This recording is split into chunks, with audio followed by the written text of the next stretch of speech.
Not a smoker. Thanks, Rob. All right, just, before we get started, we're waiting on another person that's presenting tonight to join up as well. Again, the members of the public, I'm going to try not to mute you tonight. If but if we start getting feedback from your mic, I will ask you once. I might ask you additionally to try to mute your mic, but then I will mute you. And I know there's some problems sometimes when people dial in that they want to issue. So I know we're getting a lot of talk right now. It's public number 8. Your mic's kind of hot, so I'm just letting you know. So once the meeting starts, if you guys can keep it down. You hear what he's saying? Mute your mic. That means come on. Mute. Put your phone on mute. That's in here. Oh, it is 7 o'clock, Mike. We're waiting on one more presenter today that is actually second on the old business of the agenda. All right. Just give it a little bit longer, maybe 5-10 minutes, and then if she doesn't show up, I'll be a little disappointed. But hey, we'll just move on past it. So. Hey, just to clarify, so this is Mitch Foster. I'm the city manager for the city of Ludington. Right. Yeah, Carol Ann will not be here. Just as an FYI. Okay. Yeah, I spoke to her earlier, and thank you for attending, Mitch. I appreciate it. Not a problem. I'm sorry for not having my video on. I've got my 4-week-old who will like to have the camera on him, so I'll keep it off this evening. No, that's fine. I understand. And congratulations. I heard you just had another baby, so congratulations.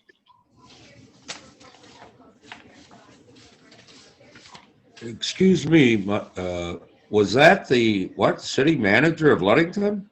Yes. Yep. Really? Yep. That's new. Okay. Yeah. Thank him for the time. Who is the presenter, Mike, that we're waiting on? Housing North. Her name is Yarrow Brown. Okay.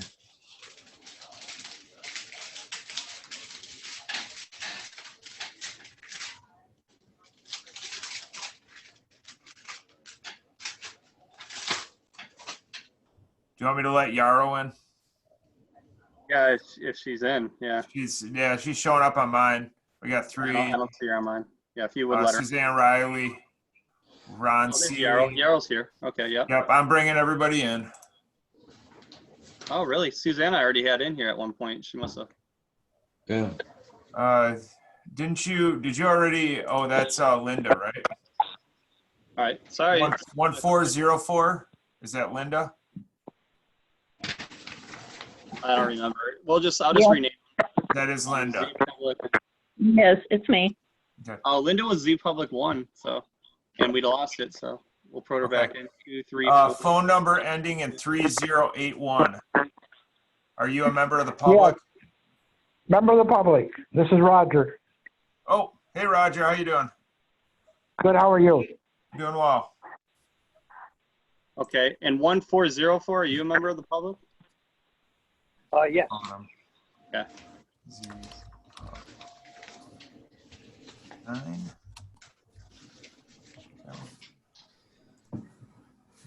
All right. 10. All right. Got some more coming in. Oh. More? Great.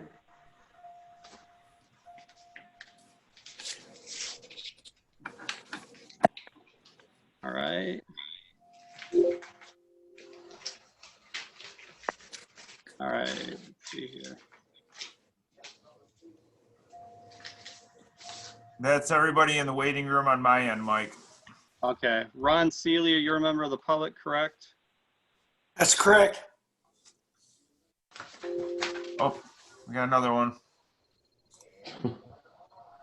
11, I guess we're up to now. Yep. Really? Phone number ending in 7145. Are you a member of the public? Yes, I am. Is that 11, Mike? You're saying? That's 12. I got 13. Dang. All right. And let's see if we got Corin Fink. Where is it? I'll get them. Yes, I'm a member of the public.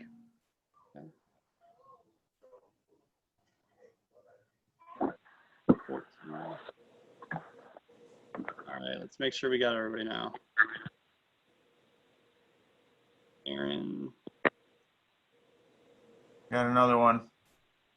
Aaron's Manistee News Advocate. No, Kip Pomranke. Oh, yep. Yeah, he's. I got joining right now. Huh.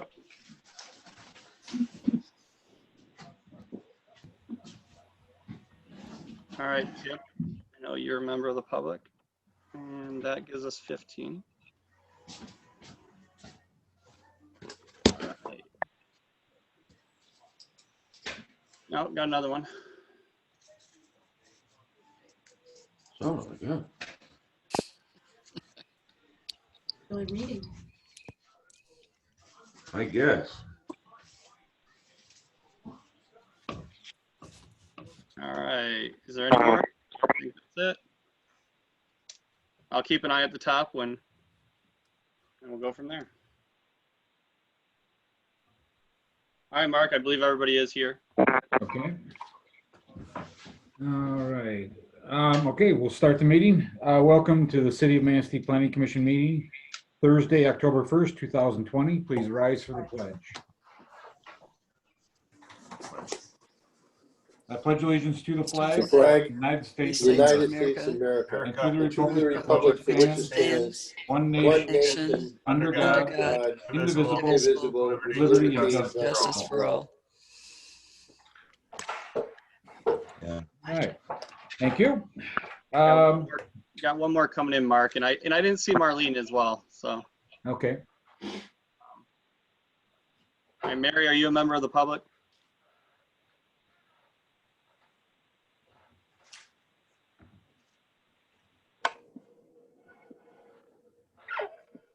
Mary, are you a member of the public? You're currently muted. All right,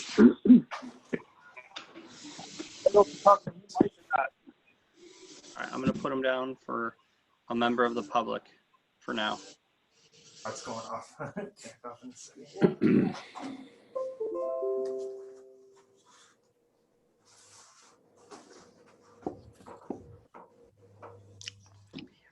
All All set, right, Mark. Mike? Yeah, I don't, Marlene, I don't see her on here, but, oh, here's another person. I'm sorry. Mike, can you hear us? Yeah, I can hear you. Getting a little feedback off your mic though. Okay, What did he say? I didn't hear what you said. What did you say? Got a little feedback coming off the mic, but other than that. Okay, well, I was just hooking up an external mic so that it can go to Nancy's desk with me here. Okay. Can you hear okay now or not? Yeah. Yep, you're good, Rob. All right. 4942. Are you a member of the public or are you a commissioner? Member of the public.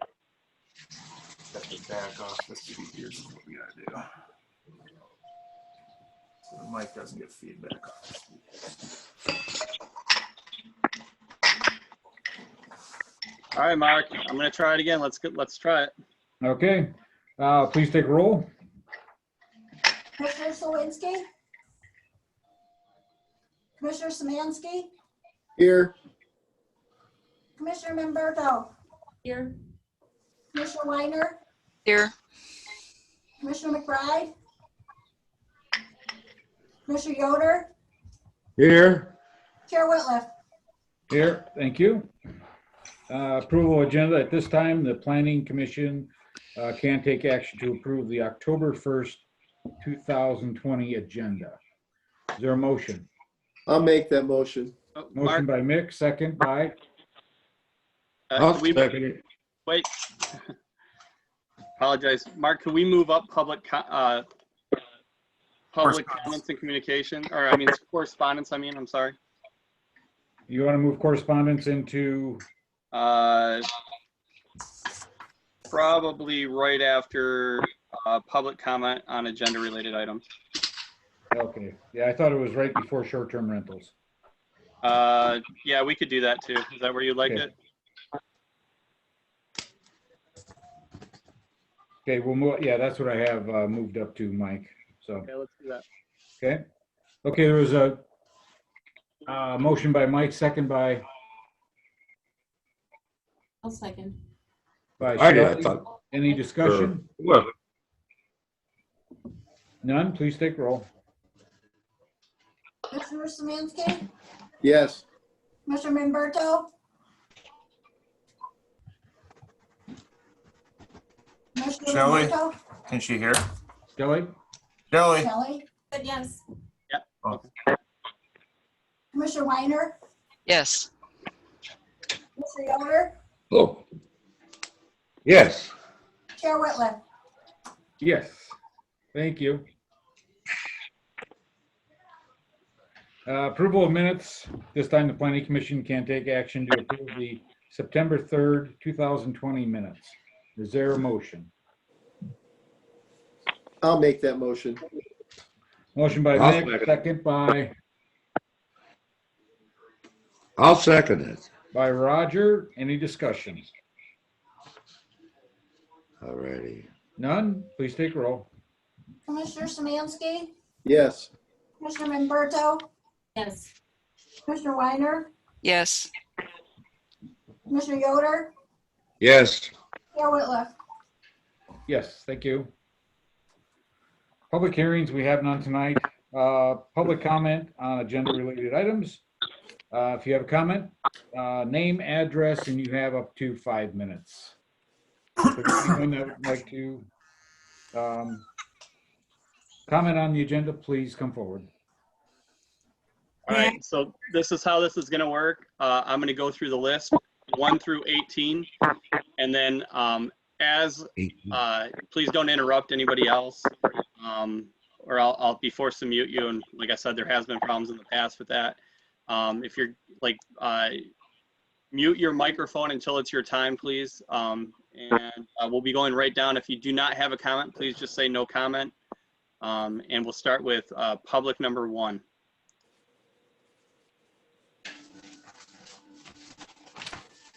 What's the number, Mike? Z public number 1. No, the phone number. If you, the last 4 of their phone number? It's Linda Beaton is who it's going to be, but we identify them by Z public so that they fall to the bottom of the list and I can see who's talking. But I'll ask 3 times. If you don't respond by that, then we'll move on. Public number 1, do you have a comment? Public number 1, do you have a comment? Last time, public number 1, do you have a? Yeah, you do or no? I think Linda's having problems. I'm gonna move on, Linda, and I'll come back and get you at the end. All right, so public number 2, do you have a comment?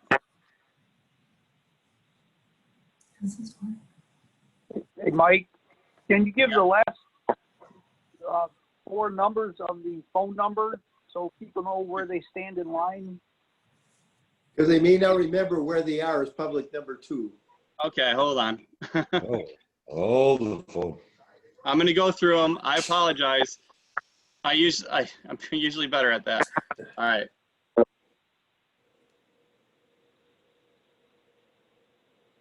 All right. Linda, what's your last? Well, I know it's Linda. I know public number 1's Linda. All right.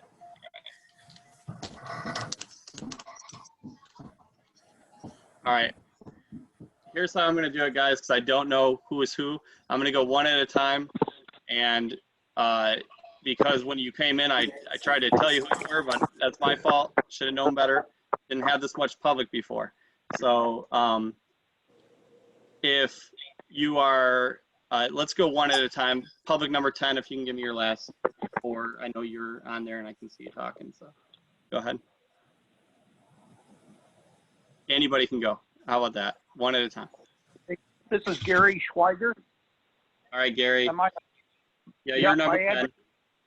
All right. I'm number 10. Yep, you're number 10. I'm going to make it easy. All right.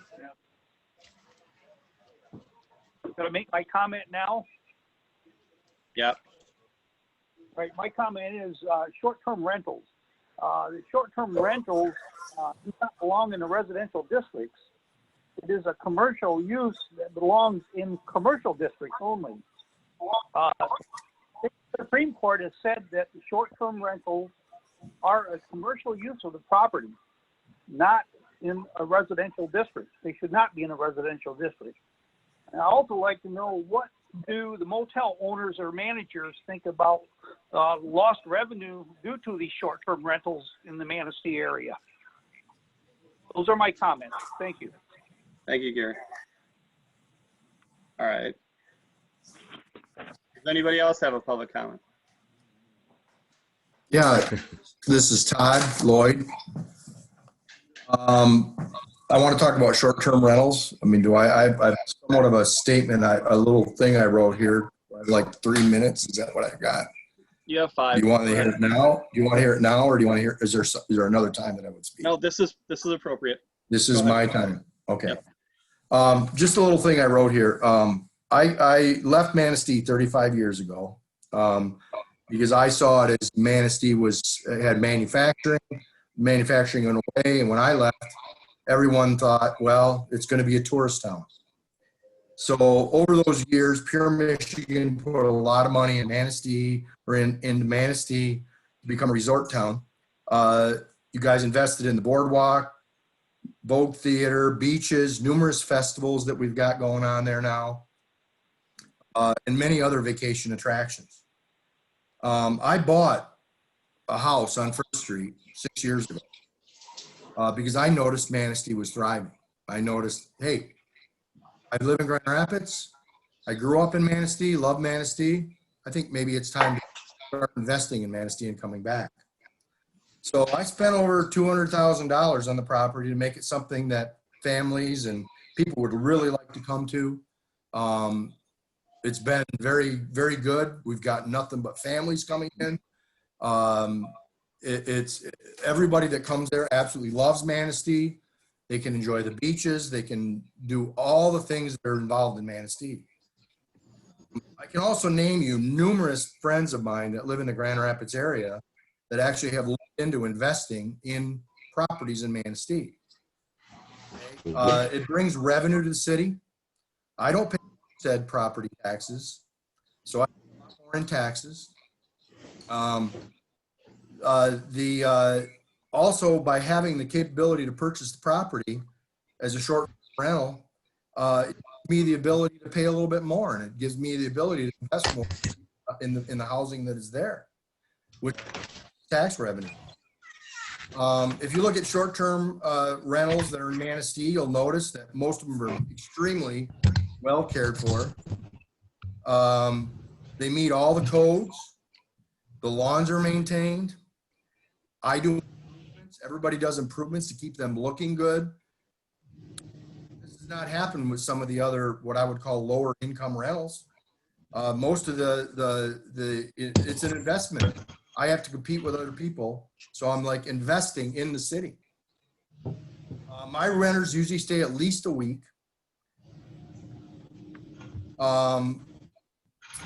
Not like a hotel where you get a couple people coming in and staying for a couple days and moving right back out. It allows them to spend a lot more money in the local restaurants, the stores, grocery stores, golf courses, boat rentals, get a lot of fishing charters that stay at the place. Everybody writes, I got a little notepad where everybody writes what they did while they were in town. They go all out in the national forest. They spend all kinds of time there. And usually it's an entire family that does it. It's not just one or two people coming. So when you look at hotels, what do you get? 2 or 3 people that would stay in a hotel, where we've got a whole family. It's usually a husband and wife and a bunch of kids. You know, the statistics show that millennials would much rather stay in a vacation rental than stay in a hotel. My daughter sitting right here next to me. You know, she talked to all of her friends. They all would much rather stay in a vacation rental than in a hotel. You do not, let's see, if we don't have short-term rentals in Manistee, people would just simply go elsewhere. their disposable income will also go elsewhere. Their vacation money will go elsewhere. Okay. I noticed on the agenda too, you talked a little bit about Ludington and what's going on in Ludington. Ludington has a lot more nice, higher end hotels. We don't really have any really nice hotels in Manistee, except for the casino. And then when you talk about the gateway to Manistee, it's still a hotel. It's not a home that people come to. People like to stay in homes. On the beach. On the beach and in On that. the channel. On the channel. Right. Our property allows families to come together as a group. It's an inviting home setting. It's not a hotel. Also, you know, we've done a little bit of research. People, I think I said this once, but we talked about millennials, but people that stay in hotels or small motels, which is really kind of what we have in Manistee, are not the same clientele that stay in summer rentals. They're just not. They usually spend more money downtown. They go to all the restaurants downtown. They go to all the stores downtown. They're there for a family week's vacation. They're not staying in a hotel for 1 or 2 nights and then heading out of town or staying there on their way somewhere else. They come to Manistee to enjoy the entire area. If we lose these inviting places for these people to stay, they're just going to go somewhere else. We're not Ludington. Ludington is completely different. You know, in regard to the, you know, COVID crisis, quite frankly, the house was much safer than a hotel. You didn't touch anybody when you walked in. You checked in online. You checked out. You had double linens. So the linens essentially sat and were quarantined for a full week before anybody came back to them. The house was completely sanitized. No face-to-face. They don't have to walk in and touch the same doorknobs or anything like that other people did. And there's 7 days between the changing of all the linens and all the towels. I guess to summation, I love Manistee. I want it to thrive. I grew up there. I love that town. I want to retire someday. Quite frankly, that's why I bought the house. I bought it so in 10 more years when I retire, I can come back and live there. But you're going to lose all these people that want to invest in the area. You're going to lose property value if you take that away. So, you know, summer rentals are a great opportunity to bring a big diversity of people to our town. I consider it my town. I live in Grand Rapids. I consider Manistee my town. So please consider when you're making these decisions on not allowing summer rentals. It's not just for me because I have one. I invested it because I thought it was a great idea to bring people to Manistee. So please take that in consideration. Thanks. Appreciate your help. Todd, can you give us your address real quick, please? It's 556 First Street. I'm sorry, can you repeat that? It's 556 First Street. It's right across from the Armory. Century 21 manages it for me. That's part of the reason we really followed a lot of the directives, made sure everything was up to code. It's, you know, taken care of, it's managed very well. And that's kind of why I hired them to do that for me, you know, just to make sure, especially during COVID, make sure we followed all the rules. Because actually we were shut down during COVID till the government was okay to open it back up. Okay. Thanks a lot. No problem. Anything Does anybody else? Any questions? Yes, may I be next? Yeah, please, name and address, please. Yes, my name is Corey Lupinacci. My address of the property in Manistee is 318 Lakeshore Drive in Manistee.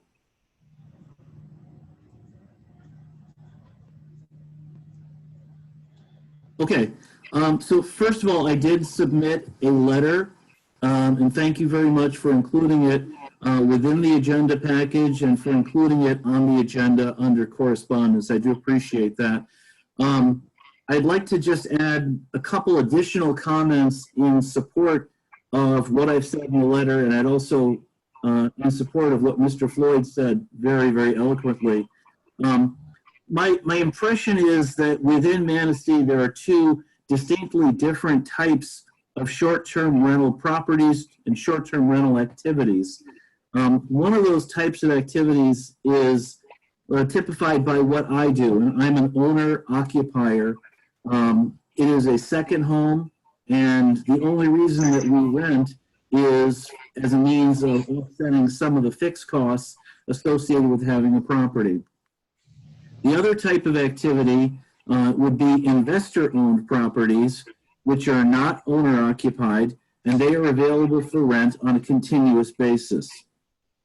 As it relates to owner-occupied homes, as I said, the only reason we rent is to offset or mitigate our costs of ownership. As Mr. Floyd pointed out, this is a second home for us, and as such, we don't have the benefit of the principal residence exemption, also known as the homestead exemption. As a result of that, our property taxes on our Manistee home are very substantial. Nonetheless, we have a home in Manistee for all the reasons already stated. It's a wonderful community, and we love being a part of the community. In addition to that, because we're in Harbor Village, we have some very substantial condominium fees that we have to cover. That includes both regular assessments and also special assessments for the upkeep and improvement of the physical properties. Once again, they're expensive, but we do it because it's important to us and we want to be a part of the Manistee community.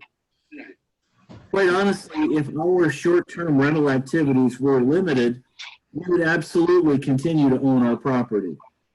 However, we would not have the ability to offset these heavy costs through renting for a number of weeks per year. And it's a small number of weeks. The property is usually used for our own personal, vacation, and recreation purposes. However, even if you were to in some way limit our ability to rent our property, we would still own it, but we would not make the property available for full-time rental under any circumstances. And so it would never be available to mitigate the objective that you're trying to meet, which is to increase the stock of rental properties within your community. As it relates to investor-owned homes, the sole purpose of their activity is return on investment, which is fine. However, with regard to a potential short-term rental ordinance, my recommendation is that the commission and ultimately the city council should focus on those types of properties. Why? Because quite simply, those properties are intended for rental on a full-time basis. They are not owner-occupied, and they can easily be modified from a short-term rental duration to a longer-term or full-time rental duration. These properties absolutely can affect the supply of rental properties in the city, and that is your objective as stated in the media. For those reasons, I would ask the commission and ultimately the city council to please consider allowing the rental of owner-occupied properties to continue without disruption. I would also ask that you please avoid levying additional costs and fees on us for this activity. And with that, I'll extend my thank you. Thank you. Hello, may I go next? Yep, go right ahead. Thank you. Just identify yourself and address, please. Thank you for this opportunity to be a part of the short-term rental discussion. My name is Catherine Kenny. I'm the Executive Director of the Manistee County Visitors Bureau and a resident of the City of Manistee. Just a little background on the Visitors Bureau for members of the audience that may not be familiar with our organization. The Manistee County Visitors Bureau is a private nonprofit destination marketing organization. We're funded by an assessment collected by the lodging properties from their guests and the Little River Casino Resort. The Visitors Bureau is organized under the Michigan Tourism and Convention Act of 1984, with oversight provided by the Michigan Economic Development Corporation and a local board of directors. The mission of the Manistee County Visitors Bureau is to promote Manistee County as a travel destination and to increase overnight visits. The Bureau is the lead organization focusing on building the local tourism economy. The Visitors Bureau is supportive of a robust short-term rental market. However, we believe there needs to be appropriate local oversight of these properties, including equity of taxes and assessments paid by other lodging properties. Individually operated short-term rentals are taking advantage of and enjoying the benefits of the marketing promotions funded by our local assessment. Unlike short-term rentals that operate under a common management program, individually operated short-term rentals exploit a loophole by not paying regional assessments and taxes. This loophole creates an uneven playing field for the lodging properties required to collect the assessment under current state statute. As discussed regulating short-term rentals in the city of Manistee, please consider the following points. Short-term rentals in the city of Manistee that have been inspected and received a certificate of compliance should not be considered illegal under the current program. Many short-term rentals are under the management of a local property management company with oversight and controls on occupancy. They employ local residents to clean and maintain the vacation rentals and ensure garbage is disposed of properly and local ordinances are followed. Short-term rentals are generating income for homeowners to improve their property and their neighborhoods. Communities that severely limit short-term rentals will not drive those travelers to a local motel or a hotel. If a family is looking to rent a vacation home and they can't find one in Manistee, they will go to another community where they can find the vacation experience they're looking for. Limiting a homeowner's ability to operate a short-term rental will not open that home up to a long-term lease and ease the housing shortage in the area. Most short-term rentals are second homes, and they will never enter the residential housing market. Limiting a second homeowner's ability to rent their vacation home when they're not enjoying it will make Manistee less desirable as a destination for investment and development, and thereby reduce our property values. Not all short-term rentals are created equal. Limiting the number of rentals and holding lotteries is insufficient. Some short-term rentals are at an owner-occupied house and the owner is renting out a single room. Some of them are second homeowners who are planning to make Manistee their permanent residence. And some short-term rentals are vacation properties on Lake Michigan. Each renter represents a different economic impact on our community. The owner-occupied rental is providing supplemental income so they can afford to make improvements to their home in the neighborhood. The second homeowner has invested in our community. Before full retirement, they've already decided to be a full-time resident. When their time comes and the rental income helps them invest earlier, allowing them to build community ties. The vacation home properties on Lake Michigan are renting for $4,000 to $6,000 a week. Do we want to take any of them away because we didn't pull their name out of a hat? 30 seconds. Like it or not, vacation rental properties generate money from outside our community. These families are going charter fishing, renting kayaks. They support our local business so we can live in a year-round community. Mhm. One last statement. I know I've used up all my time. One last thing to share. It all starts with a visit. Developer interest, population growth, economic growth, new people, new investments, new developments start with a visit to Manistee. Thank you. Thank you. And before we go to the next person, Linda, we're getting a little bit of feedback off of your mic, public number 1.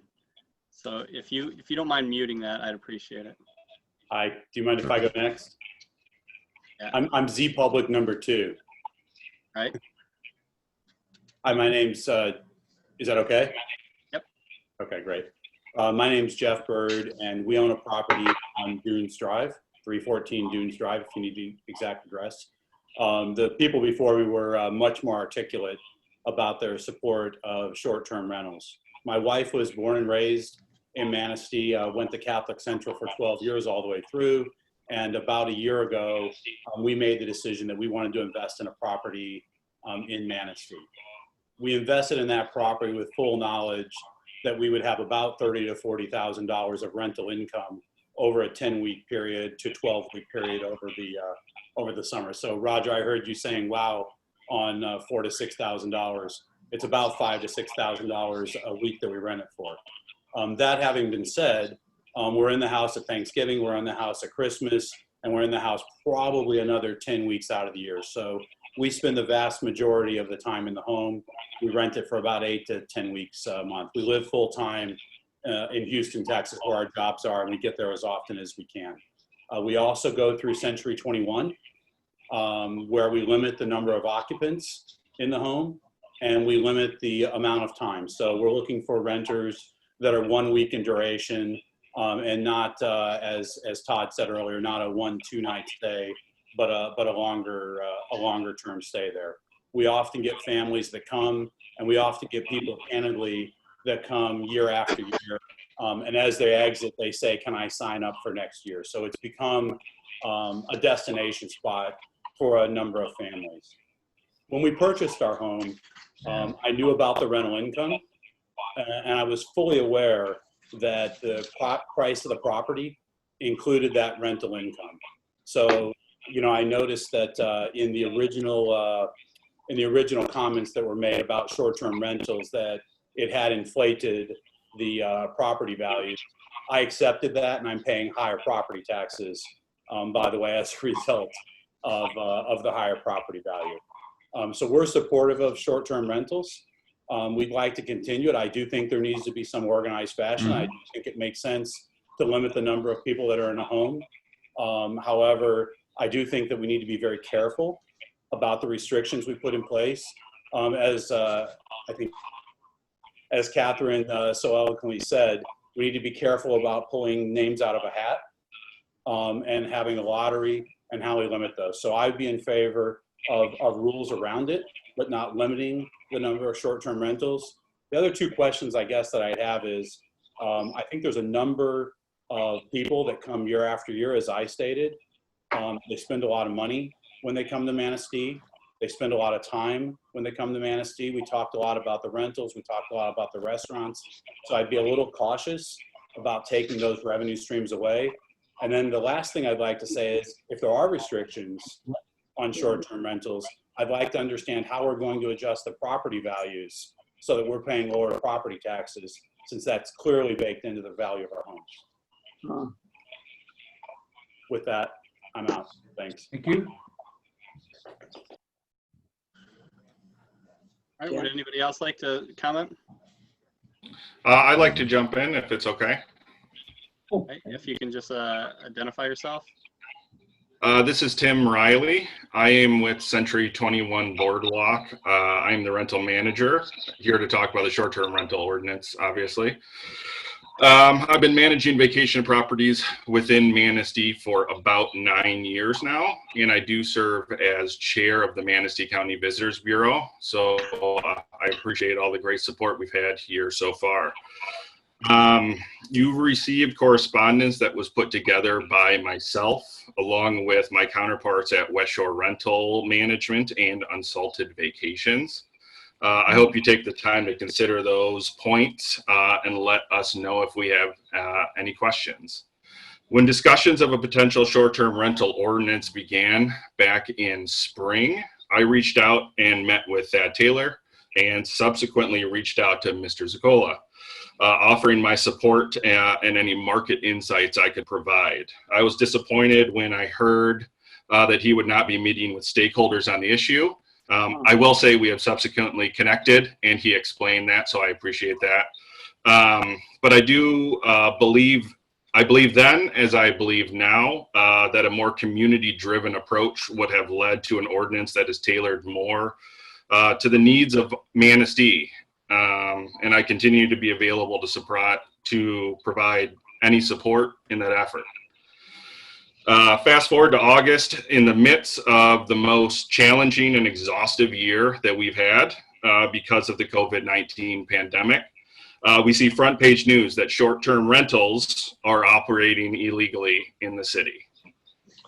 Century 21 Boardwalk has been operating a vacation rental business in the city of Manistee for 11 years, and overnight are told that everything we are doing is illegal. I was flooded with emails and calls from owners and renters concerned about fines and whether renting was even allowed anymore.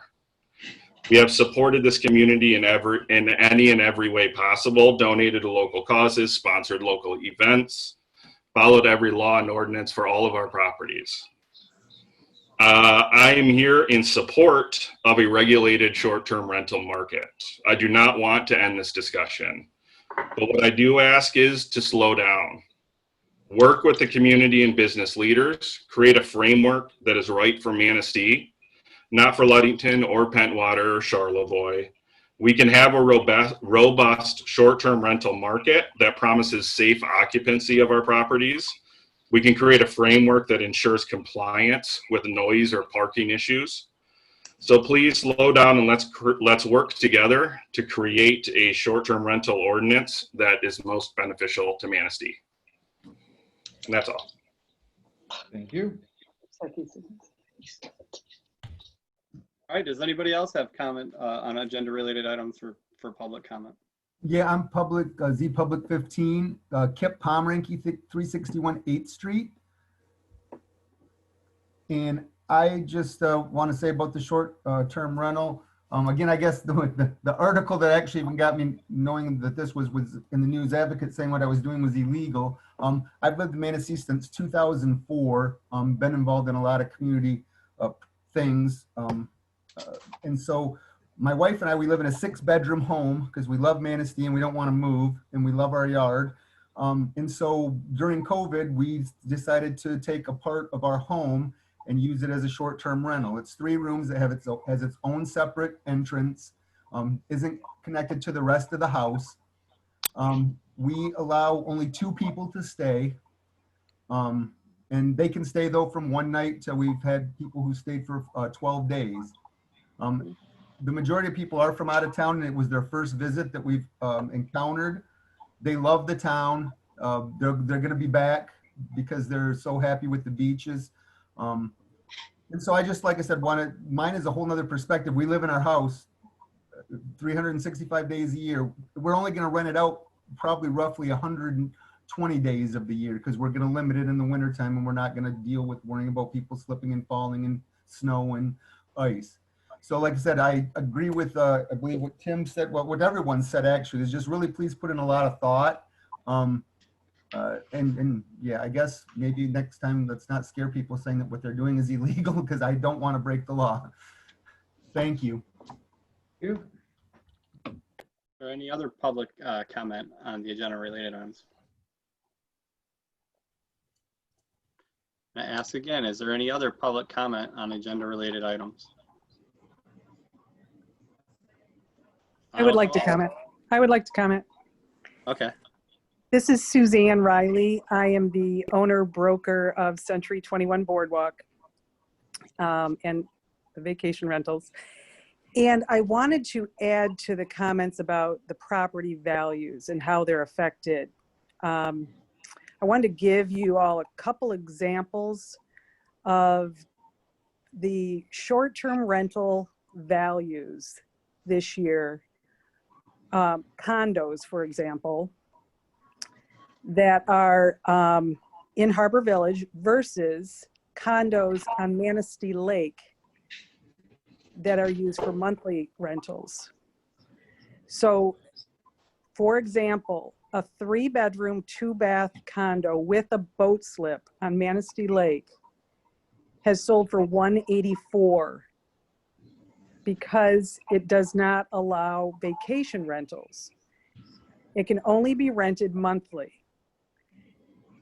There's 2 other 2-bedroom units on Manistee Lake that sold for $179.9 and $190, as opposed to Harbor Village, where the values, a 1-bedroom, 2-bath sold for $175.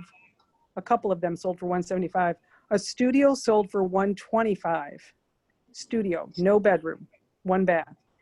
And 3-bedroom condos can go from 300 to 500,000. So value-wise, which means tax values for the city of Manistee can be easily double. So I think it's important to know, I've even talked to the president of the Association of Bayview Condos on Manistee Lake and said, if the city allows, if you were to change your condo association bylaws to open it up as allowing vacation rentals there, those values should double. They come with a boat slip, and the majority of the condos at Harbor Village have no boat slip at those prices. That's all. Thank you. Thank you. Is there any other public comment on agenda-related items? Is there any other comment on public comment on agenda-related items? And finally, is there any other public comment on agenda-related items?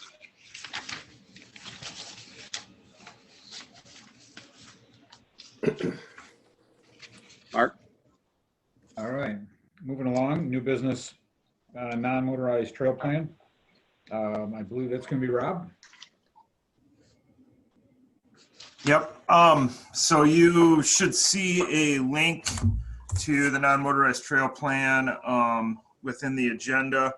I'm actually not going to give a presentation on this evening. I do not have a PowerPoint prepared, so I just haven't had time for it. And what I'm going to do is just cover some current ongoings with the potential process for adoption of the plan and approval at the state of Michigan. So I gave a presentation this afternoon to the LiveWell group, Manistee LiveWell, and that presentation went almost an hour and a half with questions. So that's why I'm withholding, because we have a rather large agenda tonight, and it's just not worth it to take up the time to present the plan. Everybody, I encourage you to go read it, but here's where we're at. I need to work my way up at the DNR. We have some issues with plan approval from the state of Michigan. The state has basically notified us that when I submitted it over to them for review, it meets all the eligibility requirements for adoption as a 5-year park and recreation plan. But the state of Michigan has stated that only one recreation plan can be adopted per community, meaning that we already have a countywide plan that the planning department developed back in 2015 and 16 that completed a plan for every community in Manistee County. Those plans are set to expire at midnight on December 31st. We were just notified of this about a week and a half ago when we reached out to the DNR. We thought we had 5 years on the plans, which they should have gone through 2021. The issue I have with this is I'm dealing with individuals at the DNR that have had turnover. So the original grant coordinator, Tamara Jakorski, that I worked with 5 years ago, 4 years ago, as well as Steve DeBrabander, who was the head of the grants division for DNR, are no longer there. And we have all new personnel at the DNR, and they are telling me that we can only have one plan per community, which I'm having a difficult time with when we had the city of Manistee adopt and approve a harbor plan through both the city and the state last year, while they also had a recreation plan, meaning that there's 2 recreation plans. Harbor plan is a rec plan. It gives you access to the Fishery Trust Fund, Natural Resources Trust Fund, you name it. So the issue I have with this is they want to take the non-motorized plan and have us place it as an addendum to the county recreation plan, which would necessitate us updating all 21 plans within that recreation plan, which we are woefully understaffed. There's no way we can do that. Absolutely no way we can do that. Particularly, I did it back before we had any zoning contracts. That's basically all I worked on, was recreation planning and writing grants, and then handling the past duties that the planning department had prior to my arrival. With with no funding from the local units of government to complete that plan at that time either, we can't go that route any longer. So I've got to work my way up the chain of command at the DNR to find out why anybody would want us to insert a 51-page plan into an almost 300-page plan to create close to a 400-page document that no one in their right mind is ever going to pick up and read. It flies in the face of all proper planning principles. It flies in the face of common sense. And I really have an issue with the state of Michigan placing these sort of restrictions on us trying to adopt and put in place proper plans which the public will actually pick up because they are filled with maps and visual materials that convey the information in a method that is very easy to interpret. So that's where I'm at. I'm gonna start working my way up at the DNR to find out what is going on. But in my opinion, they're severely limiting the capacity of communities if they won't allow them to adopt separate trail plans outside of a so-called just standard recreation plan. So with that, I encourage you to go, everybody, to read it. It has abundant information in it. It has a strong toolbox for implementation. It walks through step by step how we can prioritize projects, obtain funding for those projects, get those projects constructed and implemented. But at this time, the DNR is likely not going to approve it unless we were to insert it into the almost 300-page plan we already have. And it's not going to work. It's not feasible. So I've got to get up higher in the chain of command. There was even some mention at our County Planning Commission meeting, because I informed them of this last week. I'm going to have to obviously contact the Recreation Commission and try to go forward from there. But I don't have an answer for this. I encourage you to read it.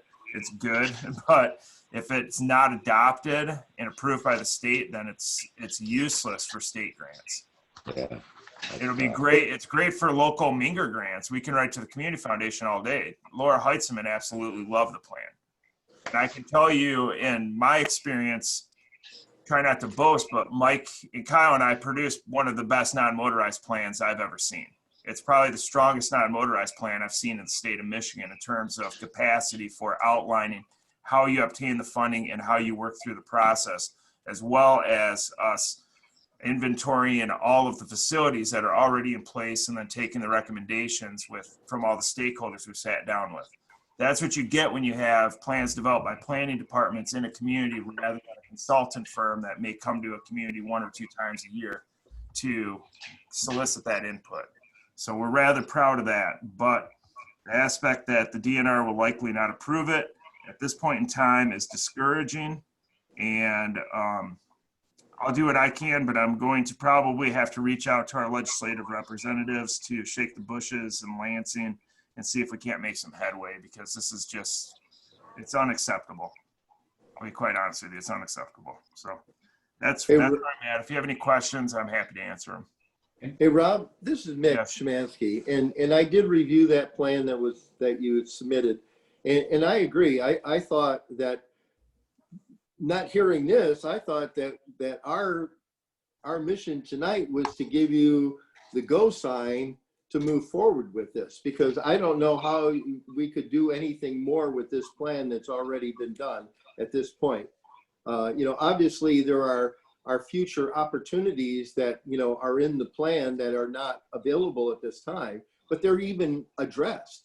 So I'm real surprised. And my question is, what explanation did the DNR give you for their requirement to make this last minute change to the submissions? Well, I didn't get a direct explanation. I was just told that communities can only have one plan per community. And I don't want to go after our new grant coordinator because her name is Lindsay Ross, and she's brand new with the DNR. And it's not, she's just the messenger. So I didn't want to go after her. I don't need her boss. I need the person above them, like the person that runs the grant division. I need to speak to them because, I mean, for God's sakes, they had me come, when I finished the recreation plan, which had never been done in the state of Michigan, the history of the state, all 21 plans in one document, they had me come teach the seminar at the state parks conference on how to put a recreation plan together. So I went down there for 2 years and taught the seminar during the state parks conference to all those people that work at the DNR, as well as the local units. And during that conference, I was meeting with DNR officials, and I was telling them, I said, I'll be point blank with you. It's obvious to me that you don't have a professional planner on staff who's writing the requirements for these planning documents, because some of them are just, I didn't say this, but some of them are asinine. I mean, the amount of text that you have to put in these documents to meet the state guidelines is ridiculous. No one's going to pick up a document and read 30 pages of straight text. You put a bunch of maps in there, you put a bunch of pictures in there, put everything in tables, and people will thumb through it rather quickly. But there hasn't been any changes with that. But, you know, everything goes by the wayside when you have administration changes. So you've had turnover at the DNR.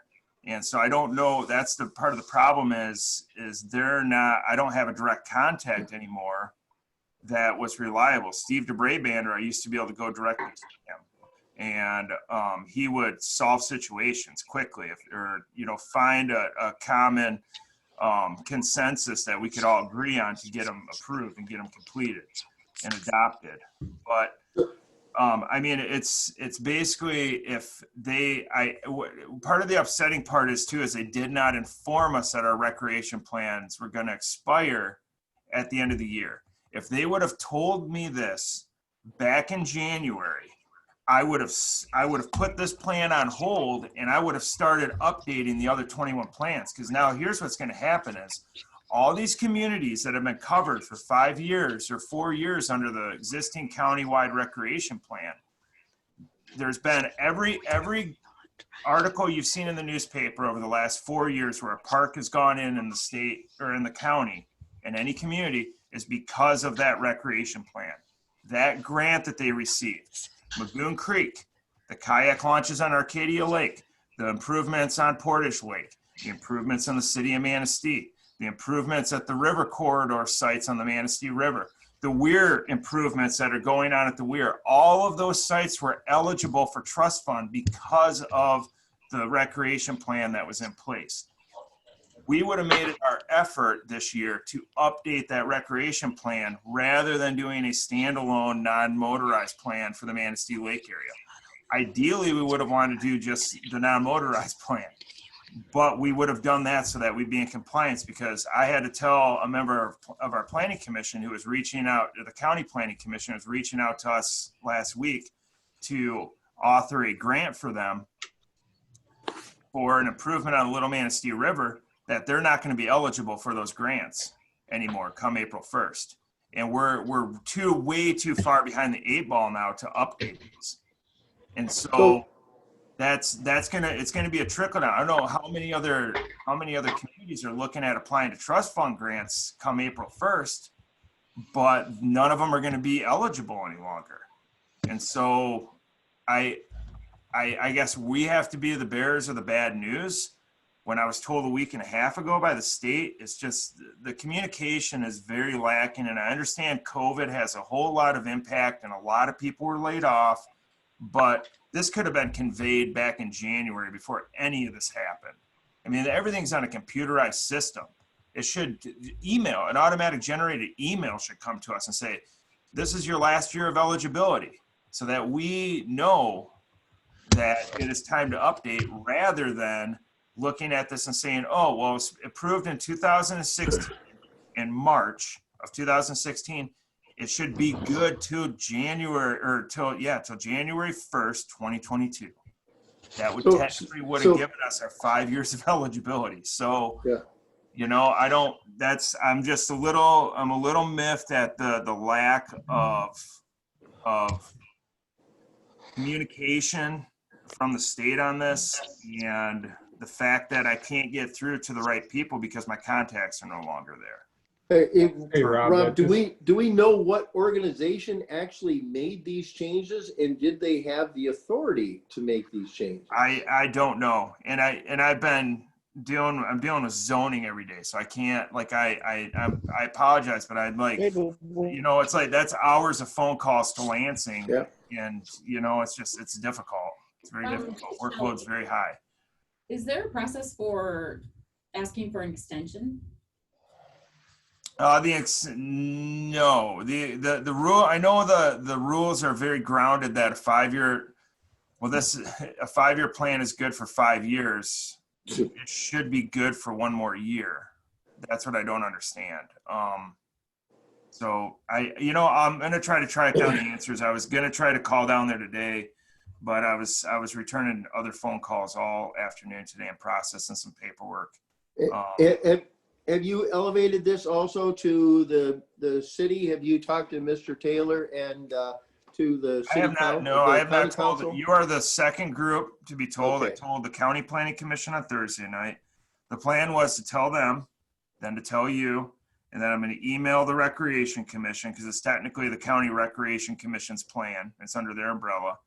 And then I'm going to contact each of the local units, because it would have been an authorized plan for the city, Manistee Township, the Village of Eastlake, Stronach Township, and Filer Township. All would have been under this umbrella and been eligible to write grants for improvements in this plan. Instead, what they want us to do is they want us to update all of those individual plans, as well as all the remaining other 21 communities in the county.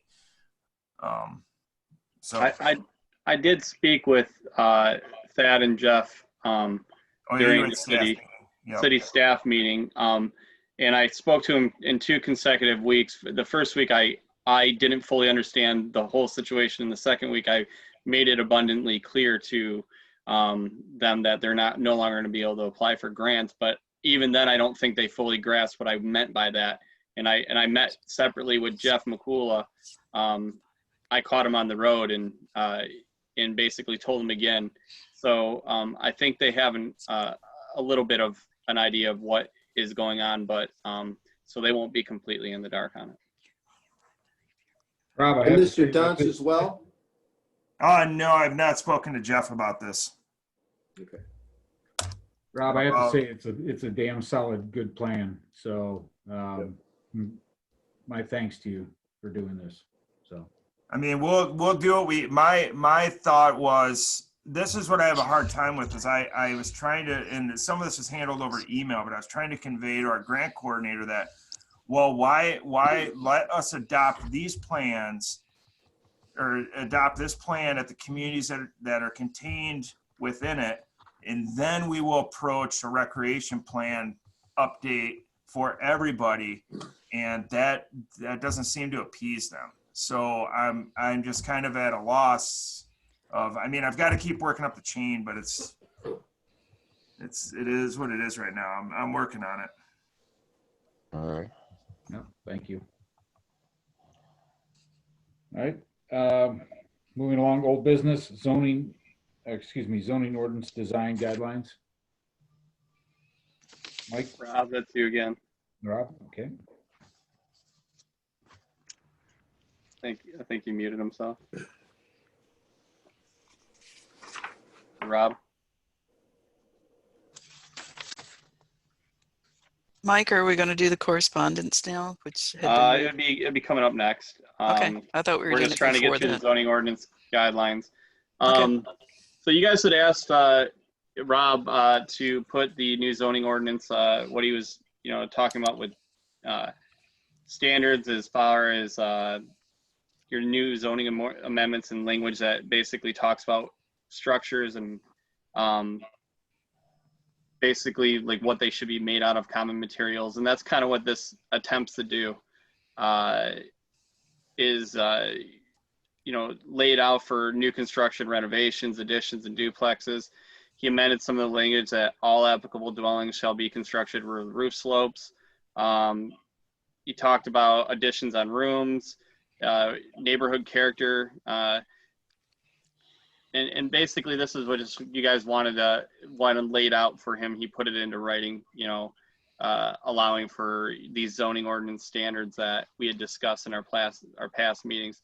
I was hoping he would talk about it a little bit, but Mike? I can't. Yeah. You started up, Mike, so I'll let you go with it. No, go ahead.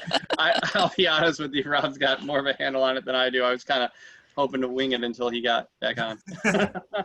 I was being polite. I wasn't going to interrupt you. No, go right ahead.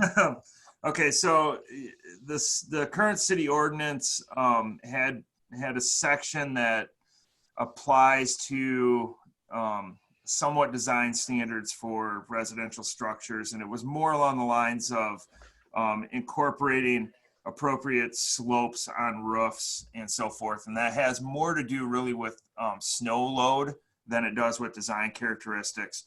But having said that, it looks like the design standards would fit well into that existing section of the general provisions of the ordinance.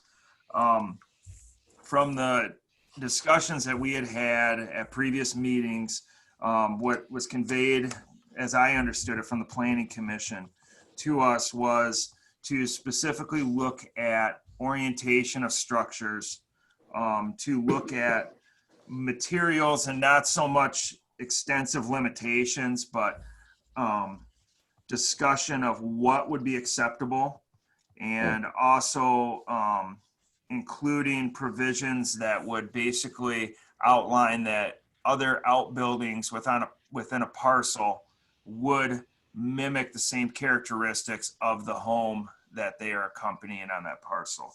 So what we put together basically does that. I pulled these standards from a combination of ordinances from Holland, Grand Haven, and Frankfurt, and weighed heavily on Frankfurt and Holland. And so that's what you see before you.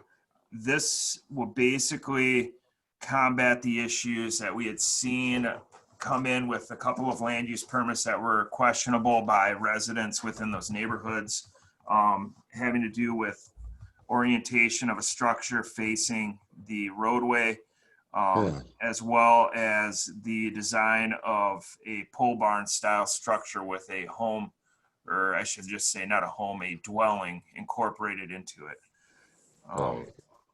So if you reviewed them and you have any questions for me, I'm happy to answer them. Otherwise, if you're kind of satisfactory with this language, we'll stick it in the file, and I'm going to share this with the DDA, with the city manager, and see what comments we receive from them. I'll give it to the chamber as they actually directly will go with the DDA, and we'll stick it in the folder with the other zoning amendments that we're working on in preparation for when we can hold a public hearing for adoption.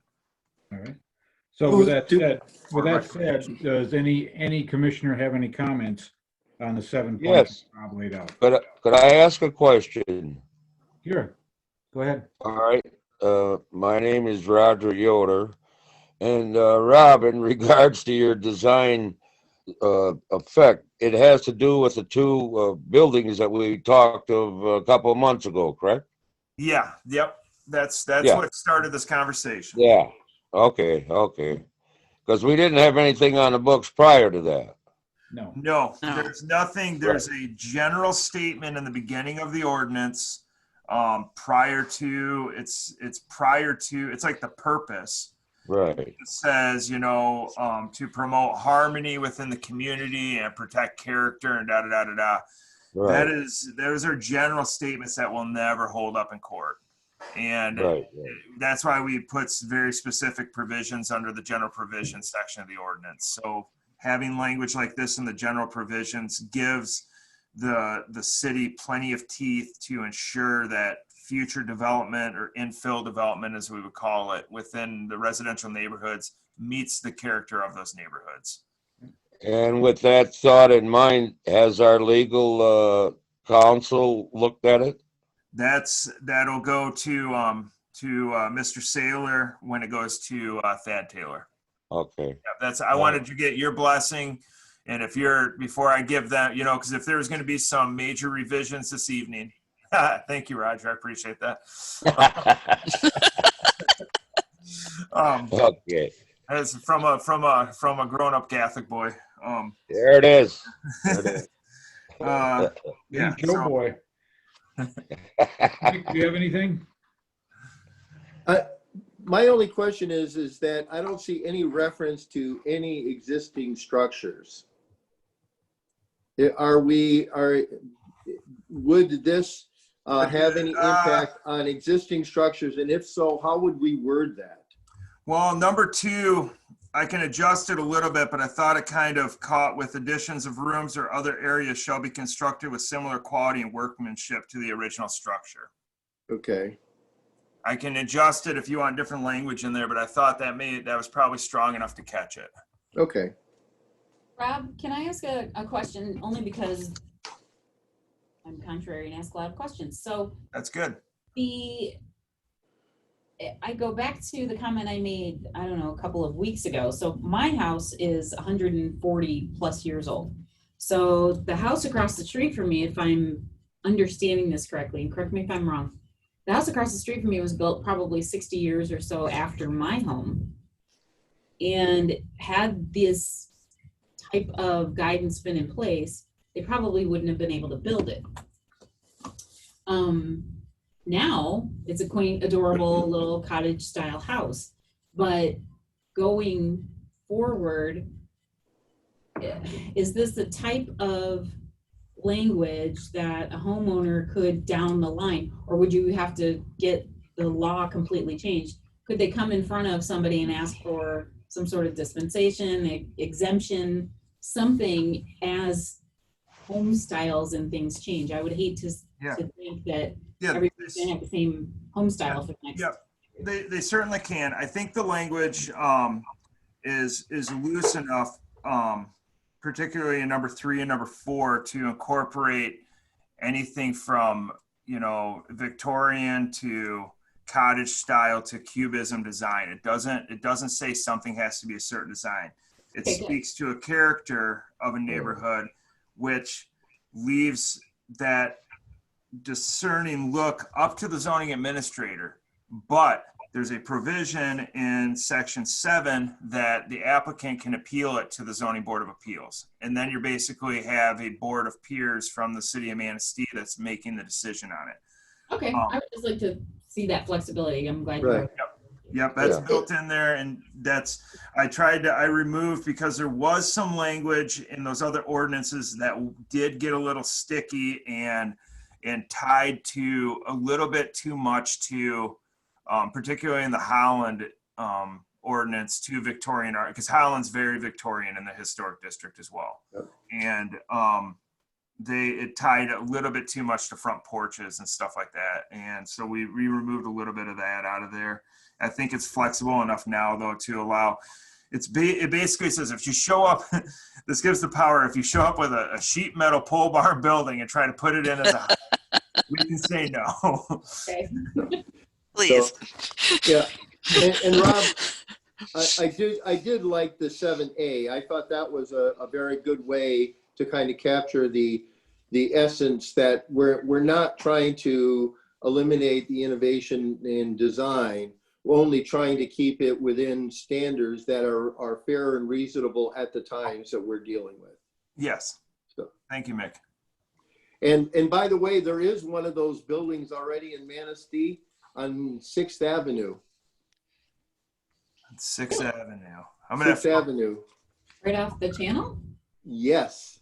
At the end of 6th Avenue, there is a building that looks like it was the same design. Is that the west end or east end, Mick? That would be the west end. Okay. I'll take a drive out there tomorrow. There you go.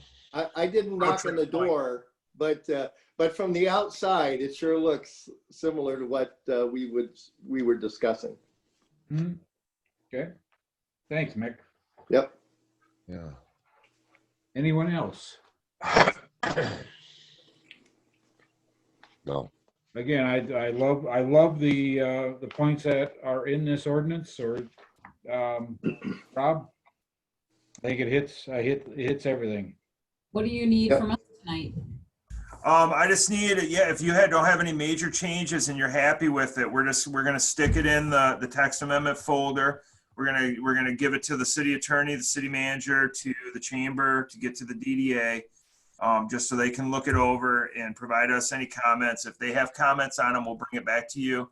But we're basically starting to stockpile, you know, some I don't want to call them rough draft because we've got your blessing on a couple of them, but these drafts of amendments so that we can bring them all forward for a public hearing when the time is right. Yeah. So Which Rob, we don't at need a this point in motion. time, to be honest with you, we may be calling a Zoom public hearing if we can legally do it, because I mean, who knows how long this is going to go on for? We can't keep kicking the can down the road. Right.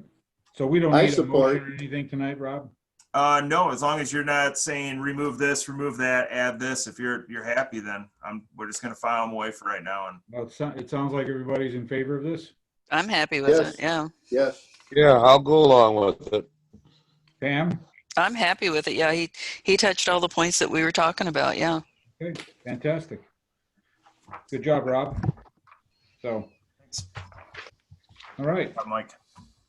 All right. And then now in old business, what we're going to do is move up the correspondence before the short-term rentals. Oh, All right. I'm just gonna say, bear with me because I'm gonna mess up a lot of people's names. And I've got a lot of worry emails here. So bear with me. September 9, 2020, Mr. Mike Sokola, Manistee County Planner. Dear Mr. Sokola, I have been reviewing the press coverage and meeting minutes concerning the City of Manistee efforts to establish a short-term rental ordinance. The Manistee City Planning Commission and City Council are both to be commended for seeking inputs from citizens concerning this matter, and I hope that you find my feedback helpful. As a matter of background information, my wife and I have owned a condominium project within Harbor Village since 2014. Our primary use of the condominium is as a vacation home for our family. We also rent our residence as a means of managing the significant costs associated with property taxes and condominium fees. Our rental activity has averaged 7 to 8 weeks per year. In reviewing the available press and city information on the short-term rental issue, I believe that there are two recurring misconceptions. My comments are specifically intended to address these two topics. A recurring concern that has been expressed is the impact of short-term rentals have on the availability of affordable housing for permanent city residents. Please consider that our short-term rental activity has no impact whatsoever on the availability of housing for permanent residents. If our short-term rental activity was limited, our condominium would simply sit vacant during periods when we are not using it. The other misconception involves the thought that our rental activity is direct substitute for occupancy that would otherwise occur in area hotels. Our renters have generally been family groups, usually involving multiple generations, who are looking for a way to spend quality time together. They achieve this by renting a multi-bedroom property where they can socialize, share meals, and visit area attractions. If they are not able to rent the short-term property like ours, they would likely visit a different city rather than renting multiple hotel rooms. Recent press coverage has quoted city officials referring to short-term rentals as being illegal. This may be correct in the strictest reading of the city zoning ordinance. However, it is not worth noting that we have applied for and received the City of Manistee Certificate of Compliance for rental properties. Our renters also pay 6% sales tax in accordance with state law and 5% assessment to the Manistee County Visitors Bureau. Therefore, we have made every effort to comply with applicable laws and to support Manistee's economic development. If you can answer any of my questions or provide any of a helpful feedback, please feel free to contact me. Regards, Corey R. Lupinecci. Gives his email and phone number, and he CC'd Roger, Linda, and Mick. So that's one. Okay, here's another one. Mike, I do not wish to present in person. However, you asked me an input. Here's mine. As a longtime landlord of a single-family home in a well-established neighborhood, I feel responsibility of my neighbors to place long-term tenants in my home who will function as homeowners, even though they are renting. The density of the Manistee neighborhoods is such that party houses would be a nuisance. Further complicating issues is COVID-19 and its spread. With so many unknowns, I would end short-term rentals until at least March. That would give City Council time to do inspections, registrations, and come up with cleaning and disinfecting protocols, etc. In the meantime, we have plenty of motel rooms available. The popularity of short-term rentals is because you can conceivably pack more people in a motel room and have gatherings you cannot in a conventional motel room, as well as shared costs. Generally speaking, until otherwise proven financially, short-term rentals benefit the owner and no one else, in my opinion. If they are currently illegal, definitely keep it that way. They are in violation of zoning in many neighborhoods, most likely. Thank you. Mary Kay Wilhelm, landlord, 478 4th Street, Manistee, Michigan. The News Advocate article on Friday, September 4th, 2020 by staff writer Ariel Breen under the caption Manistee County Planning Commission seeks input on short-term rentals has captured some interesting perspectives. It invites public input before the Planning Commission's next meeting, October 1st, 2020. So here we go with one. I have no intention of being critical on any words used by Ms. Breen in her report of Planning Commission deliberations/meetings. It should be rather obvious that by not attending every council meeting or commission meeting on the topic and carefully hearing everyone's input and rationale to the many issues, I would not be able to grasp the content of the meaning of the discussion points. I will, however, share my struggle to understand some characteristics used in the commission's room. These include, number one, the city does not have an ordinance governing short-term rentals. Both council and the commission have shown where they would like to have one. Stipulations on how those rentals can operate, steps they would like to require to take within the city. Members largely, number three, members largely, he asked why, where, and how, to the Ludington ordinance would change certain parts, which and why, to better fit Manistee Station, what is and its needs, what are. Number four, conversation touched on wanting to allow people to do what they wish with their homes, which is the legal support promulgated to permit a city ordinance to be initiated for leasing restrictions to an owner's property. He asked that question. Commissioners tasked with creating the ordinance and what the rentals are not permitted, where, when, how, and why. Those were questions. It's hard to give an affordable housing market here for these young professionals coming in and continuing to losing it. He said, what? To short-term rentals, how is that? And that inflate the market. How do they inflate it? There is clearly a housing market in the city for rentals, less than 30 days. And he goes, I really do see benefits of having it. And then he goes, like, what are they? But I also see negatives. Specifically, what are they? Some have referenced increasing concerns about traffic, noise, trash, and other losses to community character. Yes, such as challenging logic. And I will comment that I did respond to him and answer his questions, but let me continue it. Let's start out with an obvious question that doesn't seem to be introduced and answered. What is the legal basis for that the city of Manistee might have to enact an ordinance which prevents a residential property owner from leasing or renting his or her property? I purchased an investment property in Manistee in 1995, 25 years ago. One of the features of the purchase of the property was that it could be rented and it was within the group of other homes that some other owners could also rent. The community developer had a rental system in place for those property owners who wished to rent whenever they cared to do so, and consistent with their homeowners bylaws. We have had hundreds of renters. We have rented for one night, very rare, up to 9 months. Most have been less than 7 nights. We have worked our butts off and earned thousands of dollars over the years. We made hundreds of friends, many of whom rented our properties frequently year after year. A few of our renters purchased homes in Manistee and in our community, continuously impressed by the beauty of Manistee.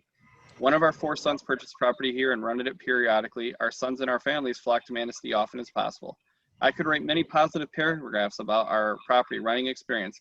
Many are contained within the writing, or many are contained in writing by our rental guests. Any negative experience were terribly minor and could be recorded in a simple sentence or two. Never a complaint about too much traffic, too much noise, or too much trash. This is after 25 years sharing our property. For me, if anyone seriously thinks that if rentals are more than 1 month in duration, our citizens are less likely to be troubled / bothered by the increase in traffic, noise, more trash, then they are rejecting the logic that an increase in tourism is a good thing for Manistee. Pray tell, that is a big difference if a family of 3 rents lodging for 3 nights at a Days Inn, Microtel, Condo Number 7, Super 8, or Avalon Bed and Breakfast. How and why can the city pick and choose which of the 5 businesses warrants a leasing restriction? Aren't rental properties with kitchens, including a fridge, and even a dishwasher great for having travelers heading north or those on return visit? I'd like to see accurate statistics which measured the very positive financial results for businesses in Manistee for July and August 2020. Sorry if someone had to walk a half a block to the restaurant for selected parking place. Sorry if trash bins were pretty full, and sorry if renters were a bit noisy. 2 out of 365 nights. Overall, the problems voiced by a small number of constant complainers is a pittance to the fabulous weather, the improved financial posture of many merchants in the great tourism season we enjoyed in Manistee. I do not understand the very narrow focus that the commission appears to have as maybe to restrict private property owners to only be able to rent their property for more than 28 days per rental. Are those who rent by the month better people, more responsible people? Has the commission ruled out the concerns to controlling the absentee or responsible landlord? If not, why not? That's the infrequent but larger problem, that it's easy to legislate. Finally, as part of the due diligence that the commission owes the citizens of the city in this endeavor, and before finalizing a recommended ordinance, what are the study results and the pass or failure outcome of the short-term rental ordinance passed in other cities within the past 3 years? Thank you for reading this and providing serious considerations to my viewpoints and my questions. John M. Rice, Manistee resident. The next one was just an update for you guys to let you know that Granicus has an article, An Explosion of Short-Term Rental Activity. I put this in here. More governments are turning to Granicus. It's host compliance, AI tech for data that they need. So it's just an email I threw in there to let you guys know that Granicus bought out host compliance and that they are still out there for enforcement needs. The next one I have is, good morning. Currently, we have 34 full-time rentals, single family and multifamily. Every year, we lose out on good tenants that are wintering in seasonal rentals. And then in the spring, we get a barrage of calls from people desperately seeking a place to move to because they have to vacate their short-term rental. Seems reasonable that the place should be one or the other. Carrie Gavigan. Mike, my wife and I are Manistee City residents. We are in favor of an upfront fee of $500 or greater per year for short-term rentals. The fee should be doubled for those that cheat the system. Many are not getting inspected to rent in general. The renters tend to overuse city services, poor behavior, parking, loudness, trash, left behind in the streets, etc. Many overcrowded, occupancy of 6, but 18 show up. Landlords are just in it for the money and fail to supervise who they rent to.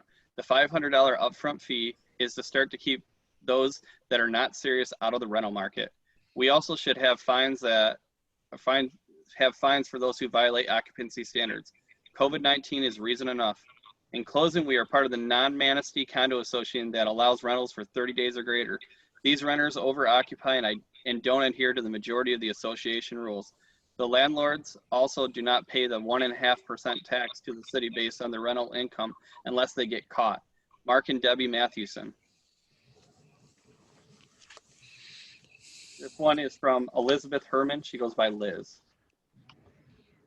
Hi, I saw an article in the paper about short-term rentals. My brother lived in South Haven for years. South Haven did not change some of their rules. Problems: use people's yards as a bathroom, bad behavior, too many people in a house, too many cars. Locals have a parking problem, difficult if local has company. Noisy partying and playing games in the yard at 4 a.m. Litter bugs. Some people were rude, felt entitled. Some people were very rude. Difficult for people who work in town to find a place. Some places, one had to move out in the summer. One summer, someone rented out a house for a week or two in the summer, and the people shot fireworks, were noisy, and left trash.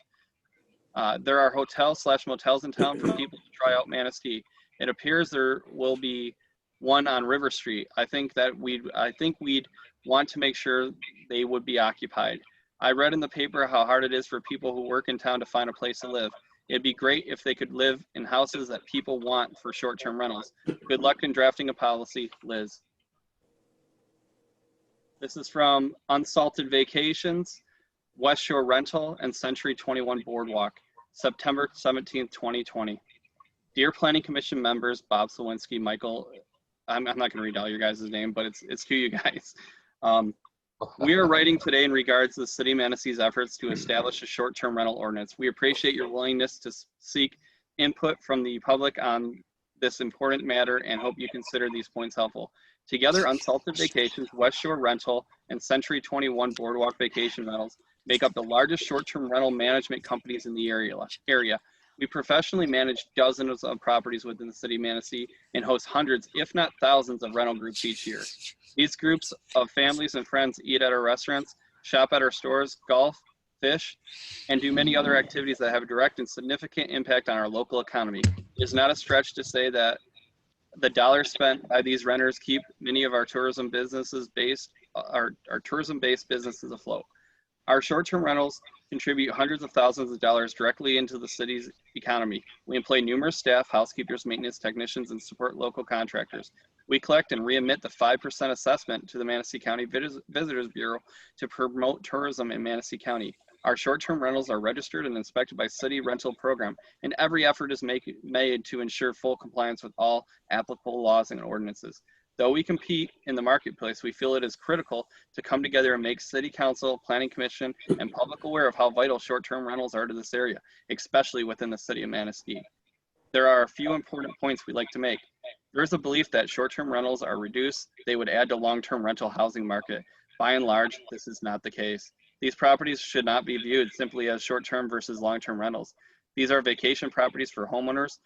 They are most often used as personal residence and only rent when they would otherwise be sitting vacant. Simply put, the properties that make up short-term rental market are not the same properties that exist on long-term rental market. There is also a recurring misconception regarding who rents short-term rentals. The point has been made that if short-term rentals are reduced or eliminated, these short-term rentals or these renters would simply stay at local hotels. Our most common renters are families and small groups or friends and share meals and socialize within a shared space of our properties. Also, renters have a specific needs, whether it is in specific location, on the water, or close to a nearby family members that only short-term rentals can provide. These are not groups that would substitute a home or a condo for a hotel room. Instead, they would visit a different city that does provided the accommodations that suits their direct needs. The city would lose these tourism dollars. Short-term rentals are not simply weekend rentals. Our property serve vital community interests beyond their use as a daily or weekly rentals. When someone is interested in purchasing a home and starting a business, short-term rentals provide the flexibility and affordability for them to stay a while, get to know the Manistee, and fall in love with our beautiful town. If there is a business expansion of new construction, short-term rental house the workers. When a family is displaced because of fire, flood, or other damage to their primary residence, we are able to quickly house them in, while necessary.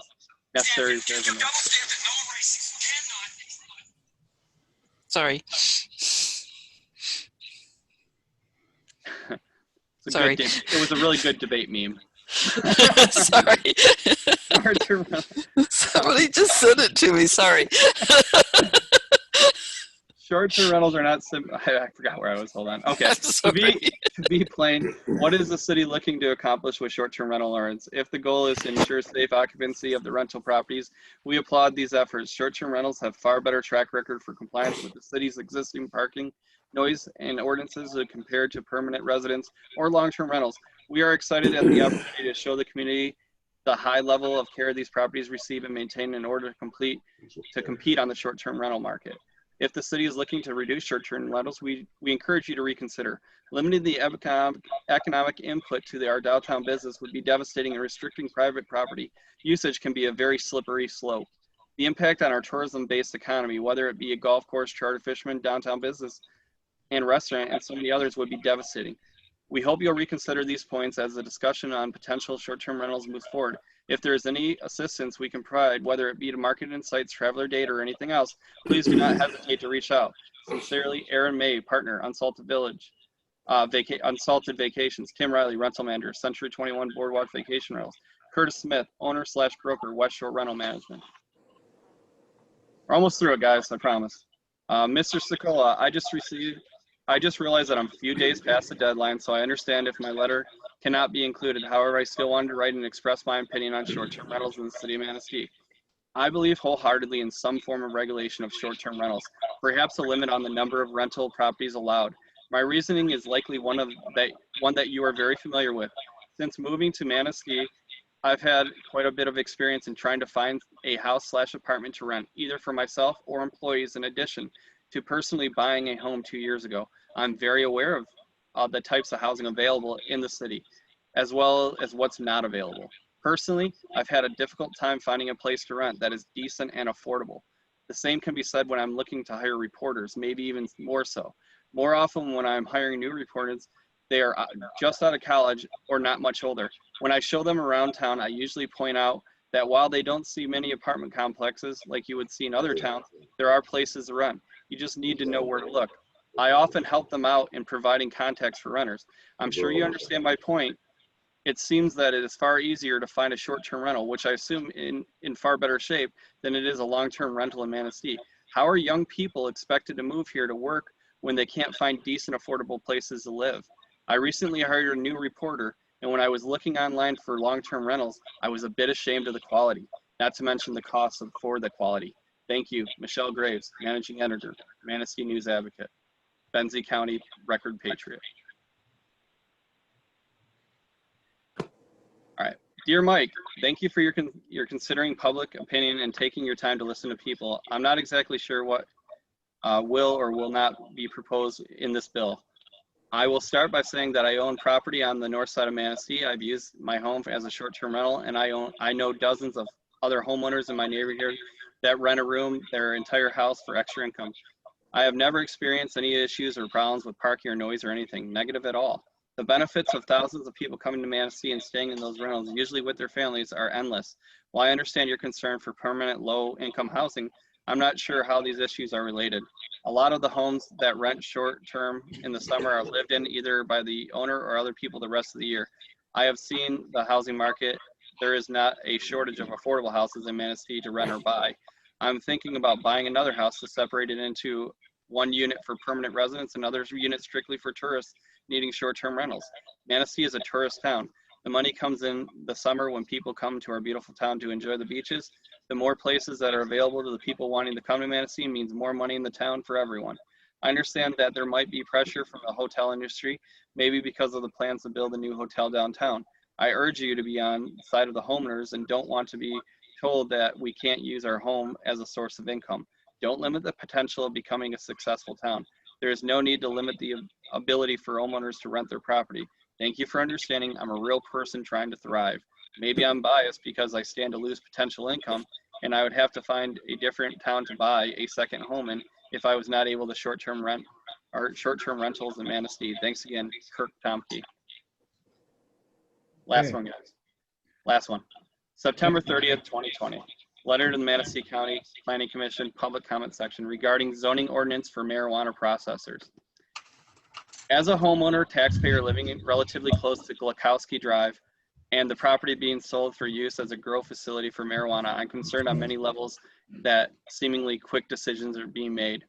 Odor. Yes, it seems that you have, number one, odor. Yes, it seems that you have a plan in place regards to odor, though with thorough research, you may have discovered that even with carbon filtration systems, the skunk-like odor is pervasive.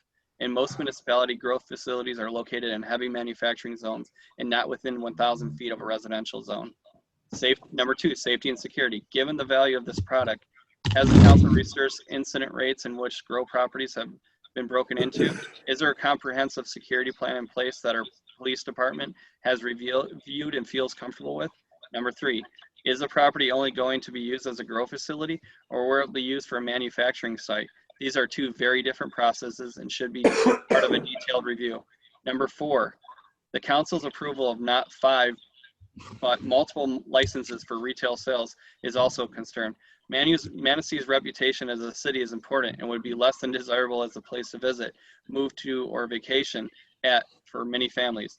I'm limiting my comments to keep it under a time limit, but there are many more concerns with this ordinance. While I recognize the city is eager for income and this is definitely easy money, I ask you to seriously consider if this is the type of business that will enhance or detract the value of Manistee over time. Thank you for your time and consideration. Kitty Mooney, 328 Dunes Drive. That's it. Okay, Mike, thanks. You want to take a drink of water? Yeah.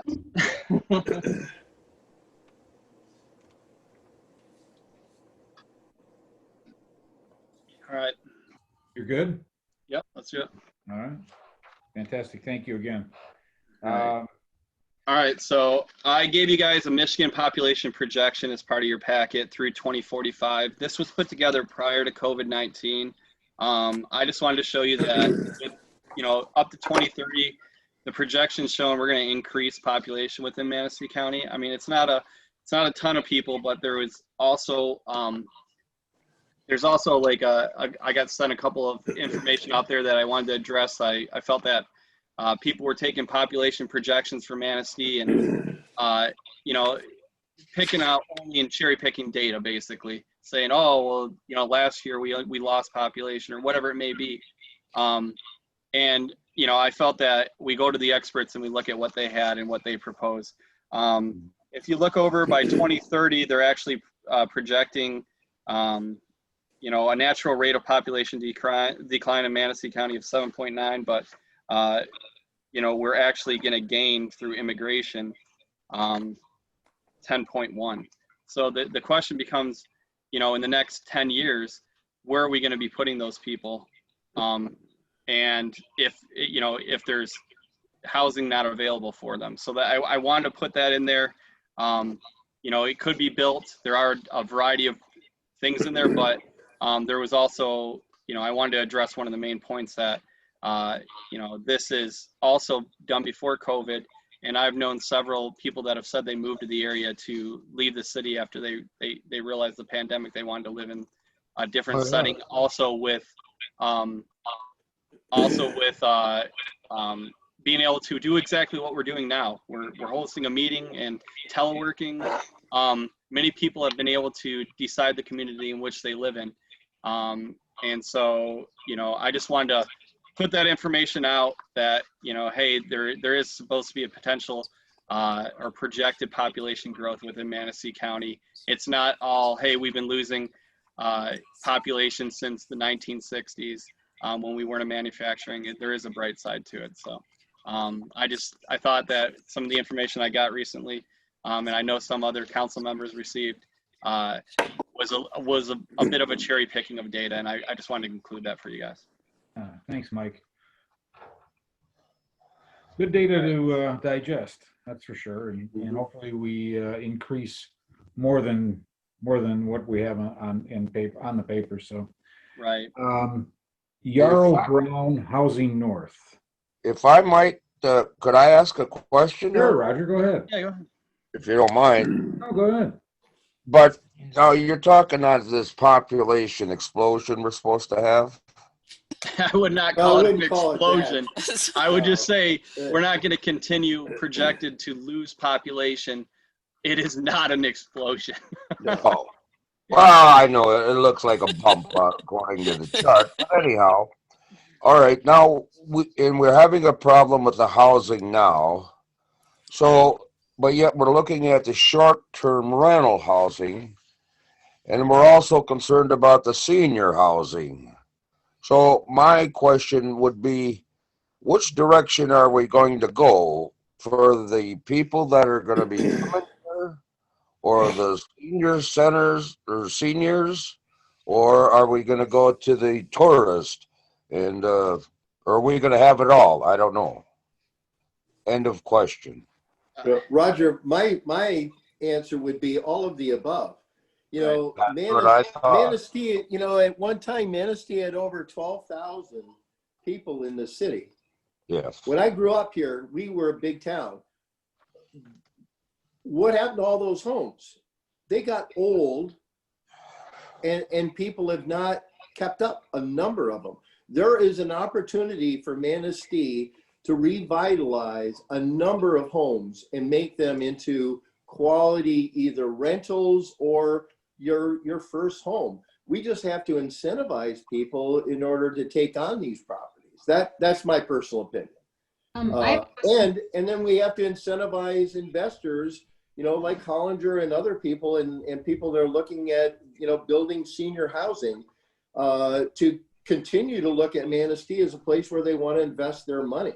That's how we're going to fix the rental market in Manistee, in the housing market. I don't think there's any one solution, you know, fixing, you know, or reducing the amount of short-term rentals is not going to fix those other issues. They're separate, and just my opinion.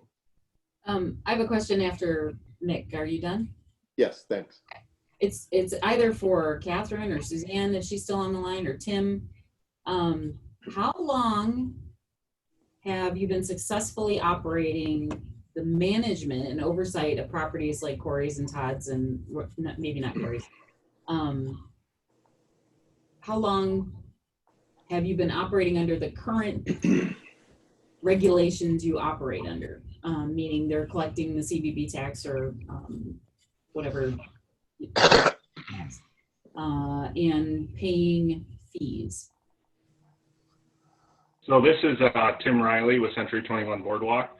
To answer your question, we have been operating a rental business for 11 years. I've been doing it for the past 9 years. And since the beginning, we have been following all of the local ordinances, rental inspections, certificate of compliance, collecting and remitting the 5% sale or assessment tax to the Visitors Bureau. So we've been doing that all along for around a decade. And what percentage do you think of the total rentals in the area are represented by companies like yours? That's really tough. You kind of have to just get on the major listing sites like VRBO and Airbnb and do a rough estimate. Last I checked in the city of Manistee, I estimated there was probably around 70 to 75 short-term rentals within the city. That was my guess. We manage, I think, 20 to 30. I think probably half of the properties are professionally managed. Did you submit by any chance a copy of your agreement that goes to homeowners for us to look? I'm just curious that, you know, some of the negative correspondence that we're getting, almost without fail, we already have ordinances in place under law enforcement that would take care of things like parking, noise, light, that sort of thing. I don't think it's necessary to put a redundant statement in another ordinance, but I'd be curious if we could take a look at some of the language that you have in there that obviously homeowners agree to. We're an open book. We're happy to provide whatever you guys would request. Thank you. Charlie, I just a follow-up question. When you were at the last planning commission meeting and you did a quick search on one website, how many short-term rentals in the city did you find? It didn't do it specific to the city. So I found, I think when there were about 180, but that went all the way up through Leelanau, Traverse County. So if I narrowed it down, I would probably say 50 to 70 in the area. And I don't know if those were specifically in the city. And that's one website. Yeah, I did it on Airbnb, VRBO, and it was for the weekend after Labor Day. So quite a few. Okay. Mm-hmm. And I would just say quickly, don't take my word. I honestly don't know for sure how many there are. You really have to take a guess based on those third-party sites, which really kind of show you what they want to show you. So it can be difficult. But I did my best and came up with around 70 to 75. If I could make a comment real quick. Tim, I think that's kind of our point with the short-term rentals. I don't think any of us are against the way that you and the other two rental companies handle your short-term rentals. What we're concerned about are the people who aren't handling them like this. Yeah. We're concerned with the ones that aren't getting inspected, who are cramming in a bunch of people, who don't have agreements with their renters the way you guys do. Those are the ones that we're concerned with. And I want to make it very plain to you guys that we're not trying to get rid of short-term rentals. We're just trying to make them safe for people who do come here. No, and I like the idea of a business model that is long-lived and obviously a successful one. So, and they do. I agree. I think Century 21, I think your rental program is one of the best ones I've seen. Well, could I ask a question Hey, of Roger. follow-up? It just what Pamela mentioned, the people or the rental units that you found on these sites have to meet a certain requirement, I assume. No. don't they? No, they Mr. don't. Riley? No. No? No. That's where you Well, do how it now. many, well, my question is, how many of unregistered? Yes, There's but then how many unregistered sites that do we know of rentals? Do we know? There's literally probably more than 100 rental sites that you can go to for short-term rentals. I tried to get a call. There's a new building inspector in town, Steve Hagan. I reached out to him and asked him how many were registered within the in the rental program and how many were short-term rentals. And he said currently they do not track it like that. And and per the ordinance, the residential rental property ordinance, which I've included in your packet, you can see why they don't track it that way. But for the sake of continuing the meeting, Yeah, that's true. I I'm won't sorry. go into Yeah, it. that's good. Go ahead, Mike. I'm sorry. No, Roger, it's a good question. I have reached out for that information. I'm unable to obtain it because they are currently not tracked that way.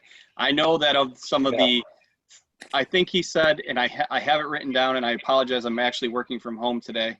I want to say that of the, 5,000 residents we have within the city, there's something like, I want to say, and it's within the hundreds if I'm off, 1,700 rentals in the city of Manistee.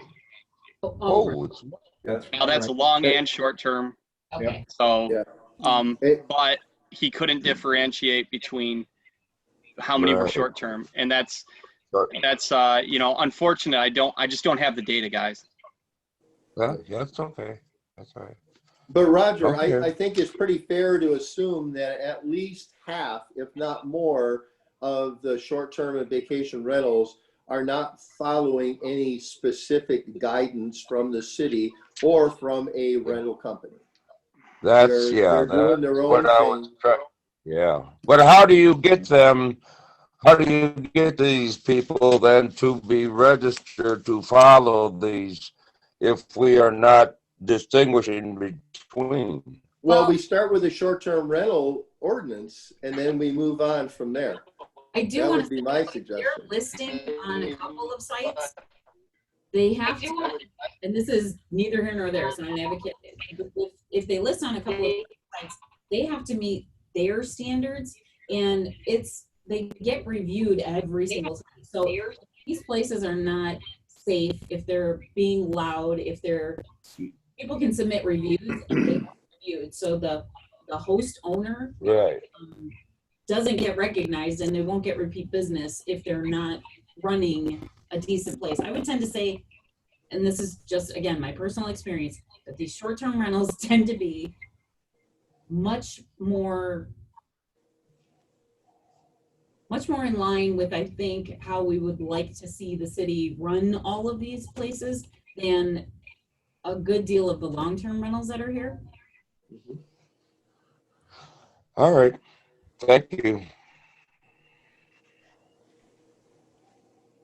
Okay. The ordinance. Anything else? Excuse me. Anything else? Any other comments? Are we going to continue to talk about short-term rentals after we hear from Housing North and some of the other people, or are we going to kind of debate the issues now? There's a recommendations to city council section at the end of the short-term rental discussion. So I wanted to make sure people had the ability to have their comments heard. That's why I asked for correspondence to be moved up. I think hearing from Housing North, they're very gracious in their time to come and speak with us, and as well as Mitch Foster from the city of Ludington, as we are looking at their ordinance as a baseline, and it's for city council to move forward with. So, I would hate to have any discussion before we hear from them. Thank you. Okay. Thank you, Mike. Yeah, I agree, Mike. Okay. So now it's Housing North. And Yarrow, I've made you a co-host so you can share the screen out. The presentation is on the city's website. For all those that are that are listening by phone, you can go and follow along from it. However, I wanted to make it also, so where they know where it's available so they can follow along. But Yarrow, you do have the ability to share the screen, and there you go. Okay, I just did it, and in the interest of time, I'm gonna kind of rush through the background. So if anybody does want to reach out to me after to learn more about Housing North that I didn't cover, please let me know. But thanks for having me. My name is Yarrow Brown. I am the executive director, and I'm here to just talk about the work we're done as it relates to the shortage of housing in our region, and specifically to the city of Manistee.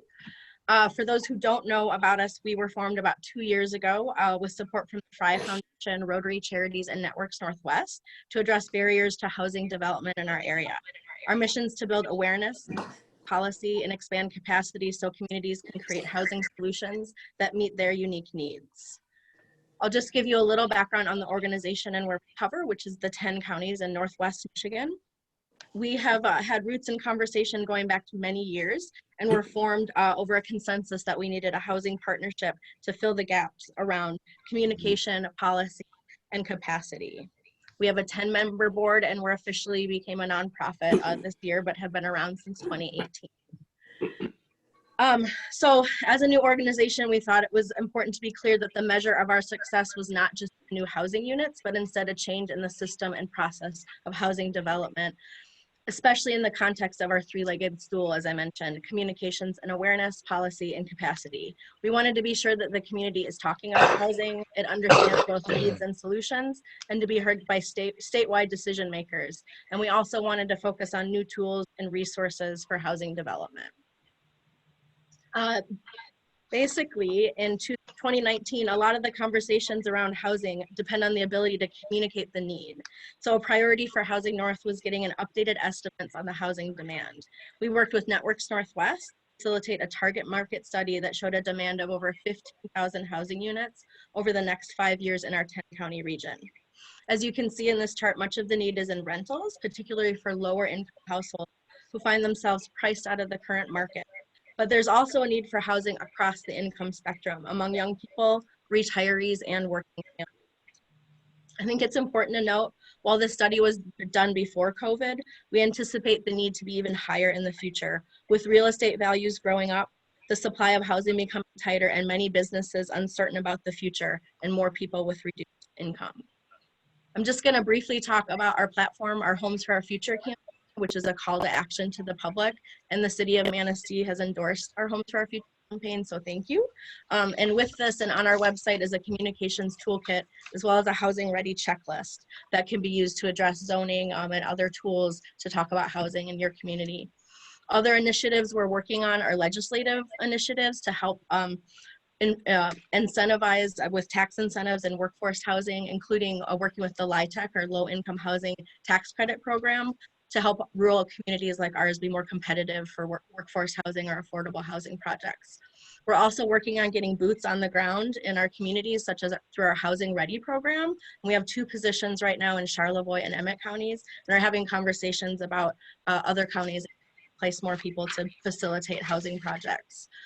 We're also working on what we're calling a housing conservancy toolbox, which involves deed restrictions, community land trust models, and other partnerships and funding that can help incentivize housing in our region. So that kind of brings me to today and why we're here. And I wish Kathy Egan could be here today. She's from Networks Northwest and has a really great presentation on short-term rentals, but she was double booked and is at Bingham Township in Leelanau tonight. I'm just going to go over a few numbers and remind everyone, I know most of the Planning Commission is aware that the city does have a housing action plan, and one of the goals was to explore regulatory options, which is why we're here at this meeting today. One other thing that I wanted to point out about the city of Manistee, let me just find my notes here, sorry. That in this plan, it says diverse housing options. They want to make sure, a goal and a vision was to make sure diverse housing options are available to Manistee residents of all ages, incomes, and household types in order to support and grow a diverse local economy. The plan also noted that there was a limited availability of homes, as was mentioned, that are move-in ready. And stakeholders expressed the need for housing of multiple types, from homeless transitional housing to even higher end housing. So in the Manistee Economic Plan, it also lists that there's a lack of affordable housing and aging homes as a threat in the city, and that low-income housing, aging infrastructure, and lack of workforce was seen as a weakness in the area. These are things I'm just pointing out. You know, I don't really have a say either way. I'm just mentioning what is in the plan. So what does this mean? What did the target market analysis say for Manistee County and Manistee? It showed that there was a need for about 113 rental units in Manistee and 91 homeowner occupied units. This just kind of breaks down the demand in a couple other charts. I won't go into detail right now, but all of this information is on our website and download.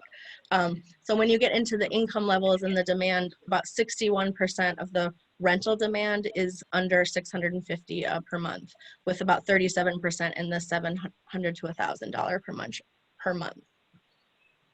And then for home ownership demand, about 85% of the demand is for people making less than $60,000 a year and values of less than $150,000. So as I said, Networks Northwest would normally be giving this. If you don't know about Networks Northwest, this is their service area and some plans and resources. And at the bottom is Kathy, or the Kathy Egan's phone number and then the website. If Kathy was here today, she'd be talking in more detail about this, but I'll give you as much information as I can. And here's a rental, short-term rental definition that we use. And this is showing that basically in our region, while we only have 3% of the state's population, we have about 25% of the state's short-term rentals and 15% of the state's seasonal housing units.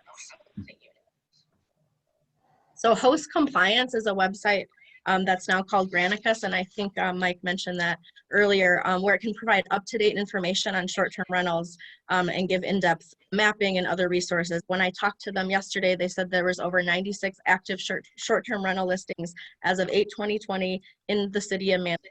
And of course, these numbers change constantly. But according to Host Compliance, the report shows that the listings grew by 19 from just February to August this year. This is showing the breakdown of seasonal housing by county. You can see Manistee County here is about 24%. This data is from 2016, so it is a little bit outdated. And the regional breakdown shows the percentage of short-term rentals in Manistee to be about 4% in the region.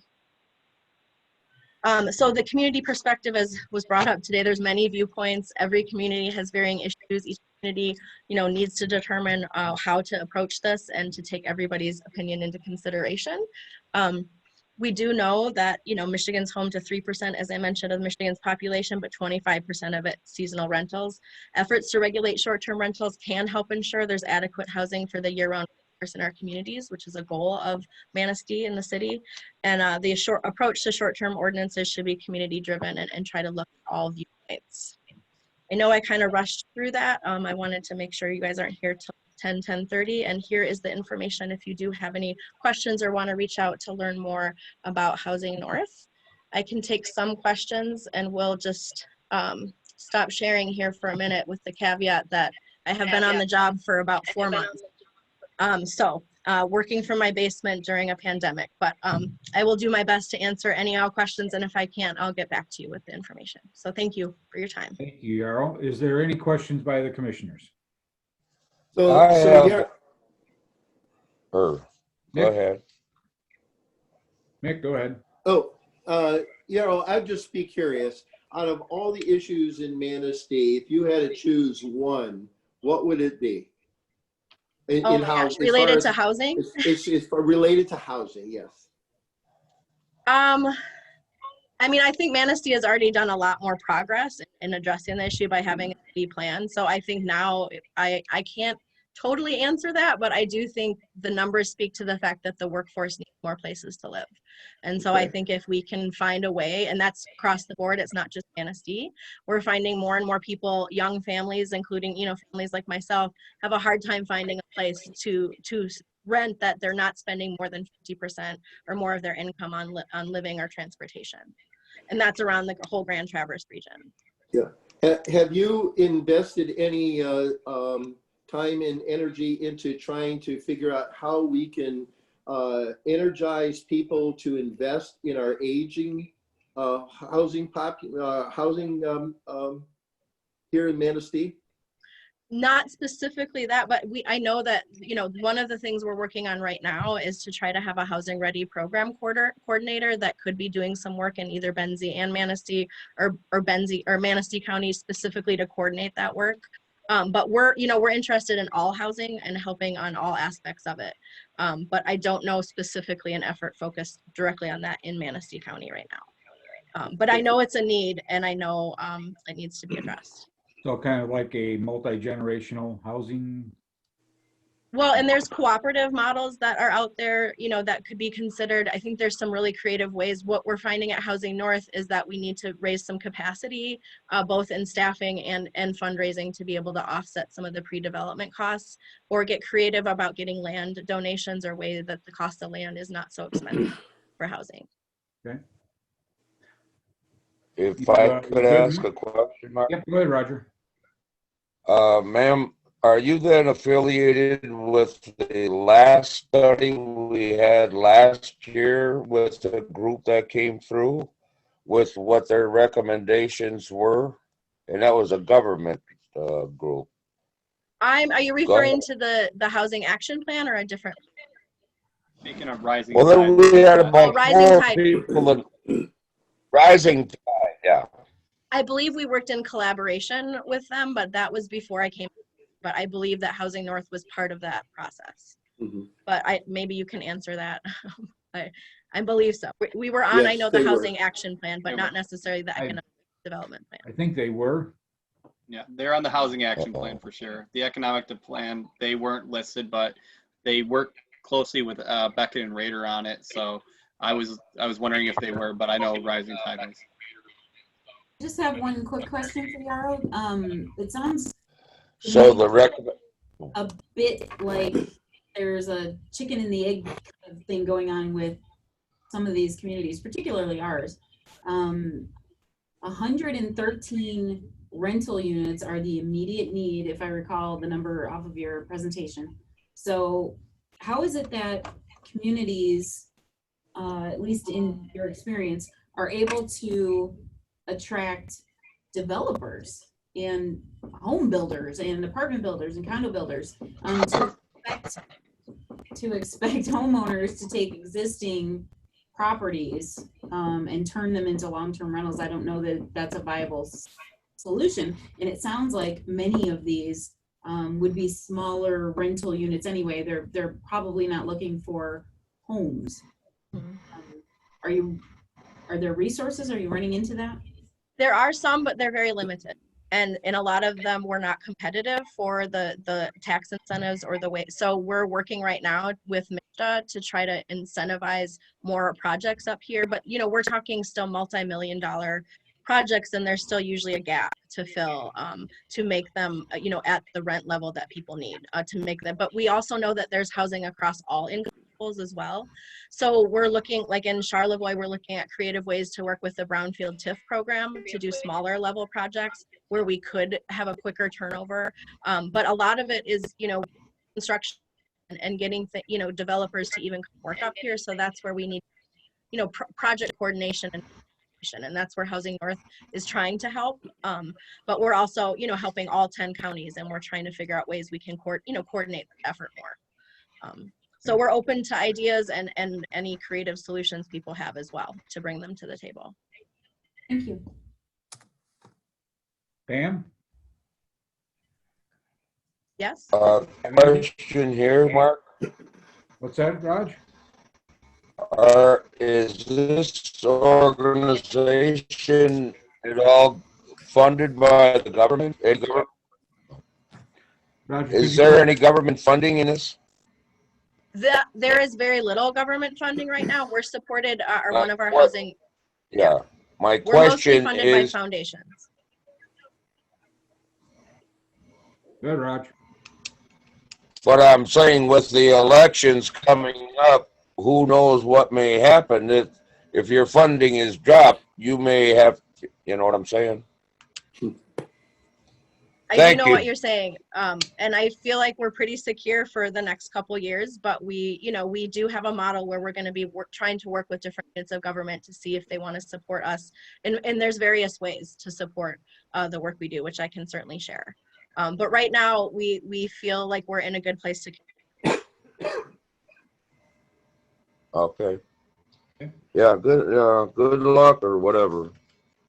Thank you. Any other questions? Can there be public questions? Mike? Typically, no, but if it's the chair's decision.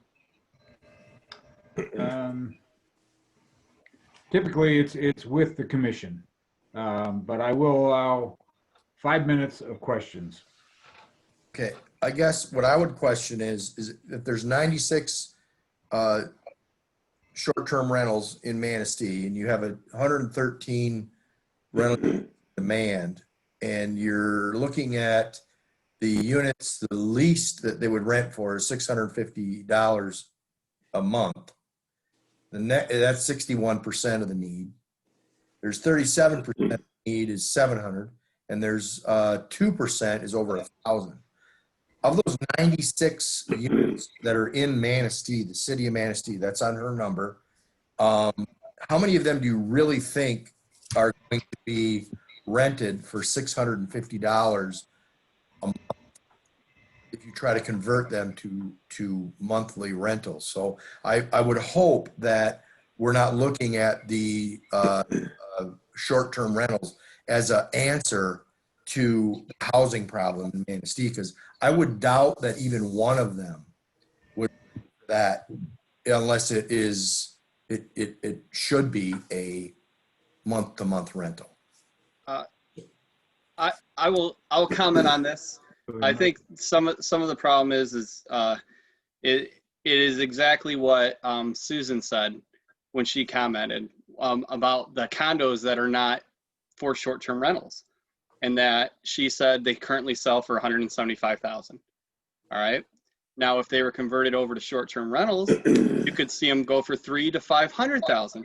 Well, that pushes the market way, way, way up and artificially inflates it. I mean, if they weren't short-term rentals, and so therefore you're pushing up market on housing that isn't necessarily only. It's only being driven up by the short-term rentals. So if they didn't exist, what would the actual market rate of that short-term rental be? Well, it's $175,000.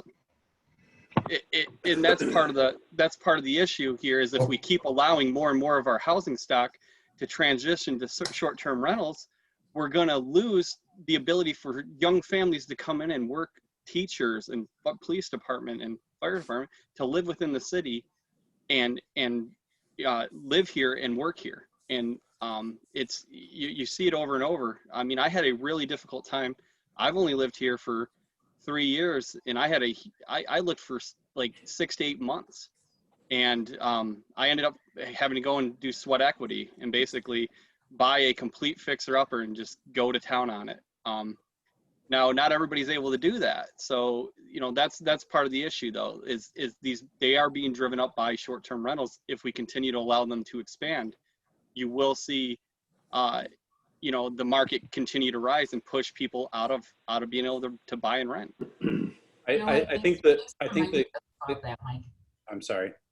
I think the question in my mind is really threefold. First of all, I think, as Todd said, would those short-term rentals really convert to long-term rentals?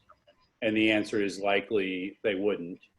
I think the second question in my mind is what happens to the property value? What happens to the property tax base, I should say, of the city when suddenly the property value is lower? Because I take your point that the property values would go lower, but so would the tax base, which seems to me to present a challenge for the city as well. So I think that's the question in my mind is what, A, it won't really help the long-term rentals, and B, it only serves to decrease the property values and the property tax as a result. If you want to reduce the value of property in Manistee, then pass this resolution, because that's exactly what's going to happen. I mean, I have a lot of friends that still live in Manistee, and I know for a fact I have one of my friend's sons just got a great job at Tondu, and he bought a great house off A Street, and he didn't have any problem finding a house. And if you're going to take somebody that makes $26,000 a year and expect them to buy my house, that's not going to happen. It's just not going to happen. And they're not going to buy the condos. I don't know anybody that makes $26,000 a year that even bought a condo. You're going to lower the condos down to 80. Well, let's say at 26,000, they'd have to make about 20. You'd have to have it, what, $60,000, $70,000 at the most? Is that most of a condo would sell for? Take your condo that you're getting a tax base right now at $200,000, put it at $70,000. Now, the other caveat to that is it's non-homestead right now. You're going to take it to homestead. You guys are not going to have any money, and we're not going to have any roads in Manistee anymore. You can't. We're coming up on 5 minutes. You're going to completely destroy the tax base. Well, not to mention you don't have the tourism either, because you'll Or tourism and everybody else. So if I can just interject, Mr. Floyd. My name is, wait, real quick. Lloyd. It's Lloyd. It's with an L, not a F. Lloyd. L-L-O-Y-D. I'm looking at Sorry. the name on. I know. I think it's Mike so put it hard in to there. read the That's all fine right. print. Sorry. Okay. That's So, all Mr. right. Lloyd, No problem. my only No point problem. is that right now, the planning commission is looking at a short-term ordinance, which really we don't have, okay? There is no, at this point, there is no alarm on all of the different aspects. So we're in our process of trying to find out from the community what is the best way to move forward. I think the question is, how do you balance if there's an income stream coming in from licensing short-term rentals? The question is does that offset the devalued property taxes that you have, right? And that's probably the balance, right? And I don't know the answer to that, but trust me, I live in the 4th largest city in the country. I pay more property taxes in Manistee than I do in Houston. So yeah, and I don't think that we did not enter into this issue because of trying to generate revenues for the city. Yeah. We entered this because we have a concern that we have a legitimate issue with short-term rentals that basically has no ordinance foundations. When the pandemic happened, we were closing hotels and motels. We could not do anything to address our short-term rental issues, good, bad, or indifferent. That is an issue, and that was what started our involvement. Yeah, and I respect ours were closed. I respect the fact yours were, but they didn't have to, did they? Yeah, I respect the fact that there needs to be some They control. were under the management care of a property management company, and I think that's one of the things you could consider in your short-term rental is that these properties be under the care and management of a local company. Right. Yes. And we have proposed that every single planning commission meeting that be one of the recommendations to city council. Okay. Yes. My only question, or locally managed. All right, we've surpassed the 5 minutes. My only caution is be careful of the unintended consequences of We're gonna move along now. stopping short-term rentals. Thank you. Thank you to Ms. Brown, and we'll move along to Mitch Foster, City of Ludington City Manager. You guys want to say first? I'll be brief. I think my purpose here was really to talk about our process, how we got to where we are at, a little bit about our ordinance, give you some insights as to why, how it occurred for us. The city's gone through probably about 2 years of research and looking at this issue, first with the Planning Commission, and then making its way to City Council and through a number of committee meetings, public meetings, stakeholder meetings, as was discussed here by a couple of the public commenters, really to try to get to a solution that met the goals that Yarrow discussed when it comes to affordable housing, but also to meet the needs of our tourism community, because really we understand that both Ludington and Manistee have a tourism-based economy now at this point in time, where a vast majority of our residents make money from that industry in one way or another. We can take advantage of that and utilize our short-term rentals and our housing market to attract folks to the area so that, like Mr. Lloyd decides to come back and retire in the community. So the way that it really went down was the Planning Commission took drafts from Holland, Charlevoix, South Haven, and Grand Haven, combined those ordinances into something they thought would be productive, passed kind of a very blanket draft with a recommendation to City Council. City Council then sent it to one of their subcommittees, who held 3 different public meetings, not at City Hall, at a different location, pre-COVID, obviously. During those meetings, they invited both landlords, tenants, as well as our housing sector and our real estate sector to get feedback as to what issues they could foresee, talk about the draft ordinance, allow them to kind of play the role of a red team to poke holes in the ordinance and to really try to narrow it up. Once that we were able to determine what a good path forward was for the city, we allowed our city attorney in at that point in time. We really kept them out until the last minute because we just wanted to make sure we weren't missing anything. And we were represented by a firm out of the Traverse City area, so they were able to bring in some items from Petoskey, Charlevoix, and northern just the state that we didn't really think of. And so for us, the big goal was trying to allow short-term rentals in a way that, especially for this first cycle, we could evaluate their impact on affordable housing. So the city has put in a cap of 30 in order to not have an issue with regards to equal opportunity in the marketplace. It's a random lottery. Anybody beyond the 30 is then still drawn, and then as soon as a license is lost through either death of the property owner, a sale of the property, or any other situation like that, that license then goes back in the pot, and every January 1 of that year, it's drawn again. This was actually pushed by the real estate sector because their concerns were the artificial inflation of property values if a grandfathered property kept a license for indefinitely. If it then is returned upon the sale of property, it's up to that property owner to make that determination whether or not they want to be a short-term or not. It does not artificially affect the property values, was their perspective on that.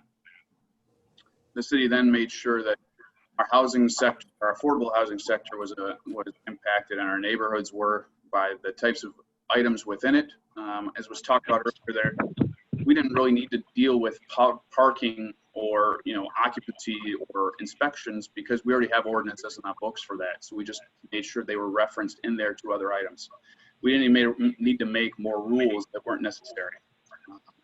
And then really from there, the city council didn't take very long to approve. It was a circumstance where they saw the writing on the wall at the state legislature, where if we don't do something in all of our local communities, the state is going to come in and just say it's allowed. And so from our standpoint, it was, let's make sure that we do this in a way that is fair to not only the short-term rental owners, the affordable housing folks, our hotel motels that pay a tax right now or a fee that our short-term rentals will not. But let's do it in a way that gets some attraction and some tourists, because as has been stated, it's a different market that wants those. They don't want a hotel motel. I don't stay in hotels or motels anymore. I stay in Airbnbs or VRBOs. That's just what I like. That's what my wife and I like. And so I think our goal was really to look at it from a different perspective and try to bring up different ideas and put something forward that can work for Ludington. And it may not work wholeheartedly for Manistee, and that's the point. But doing a little best practicing from the community can help. So I'm happy to answer any specific questions, any process questions, or anything about our ordinance or our handy dandy neighborhood guide that we handed out to everybody as well.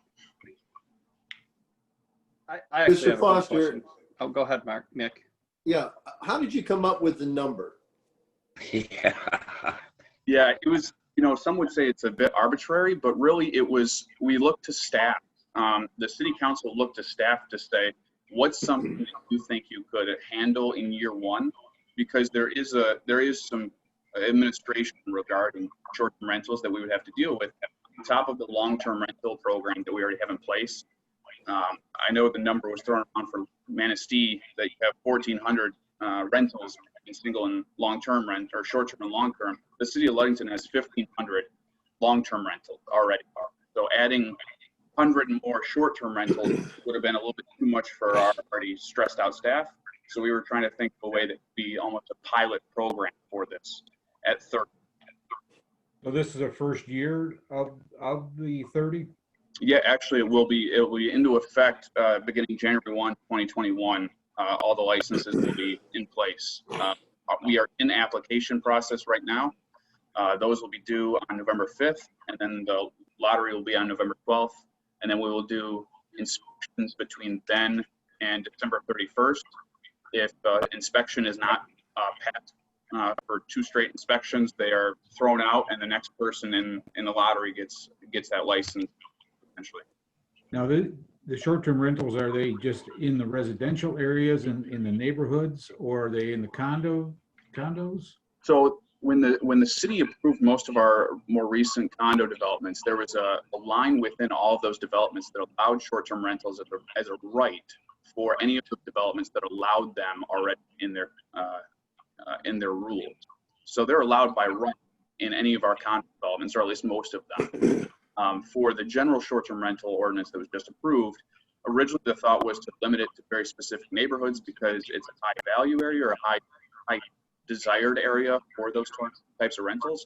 But then we get into equal opportunity marketplace issue, so we open it up to the entire city residentially wise. What types of issues have you run into? So I got a question. When you base that, how many condo rentals do you have that have the ability to do short-term rental in addition to the 30 that you are now adding by this new ordinance?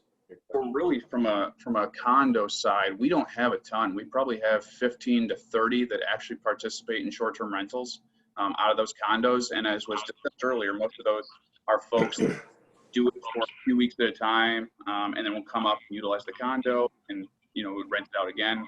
But we don't have a ton of those.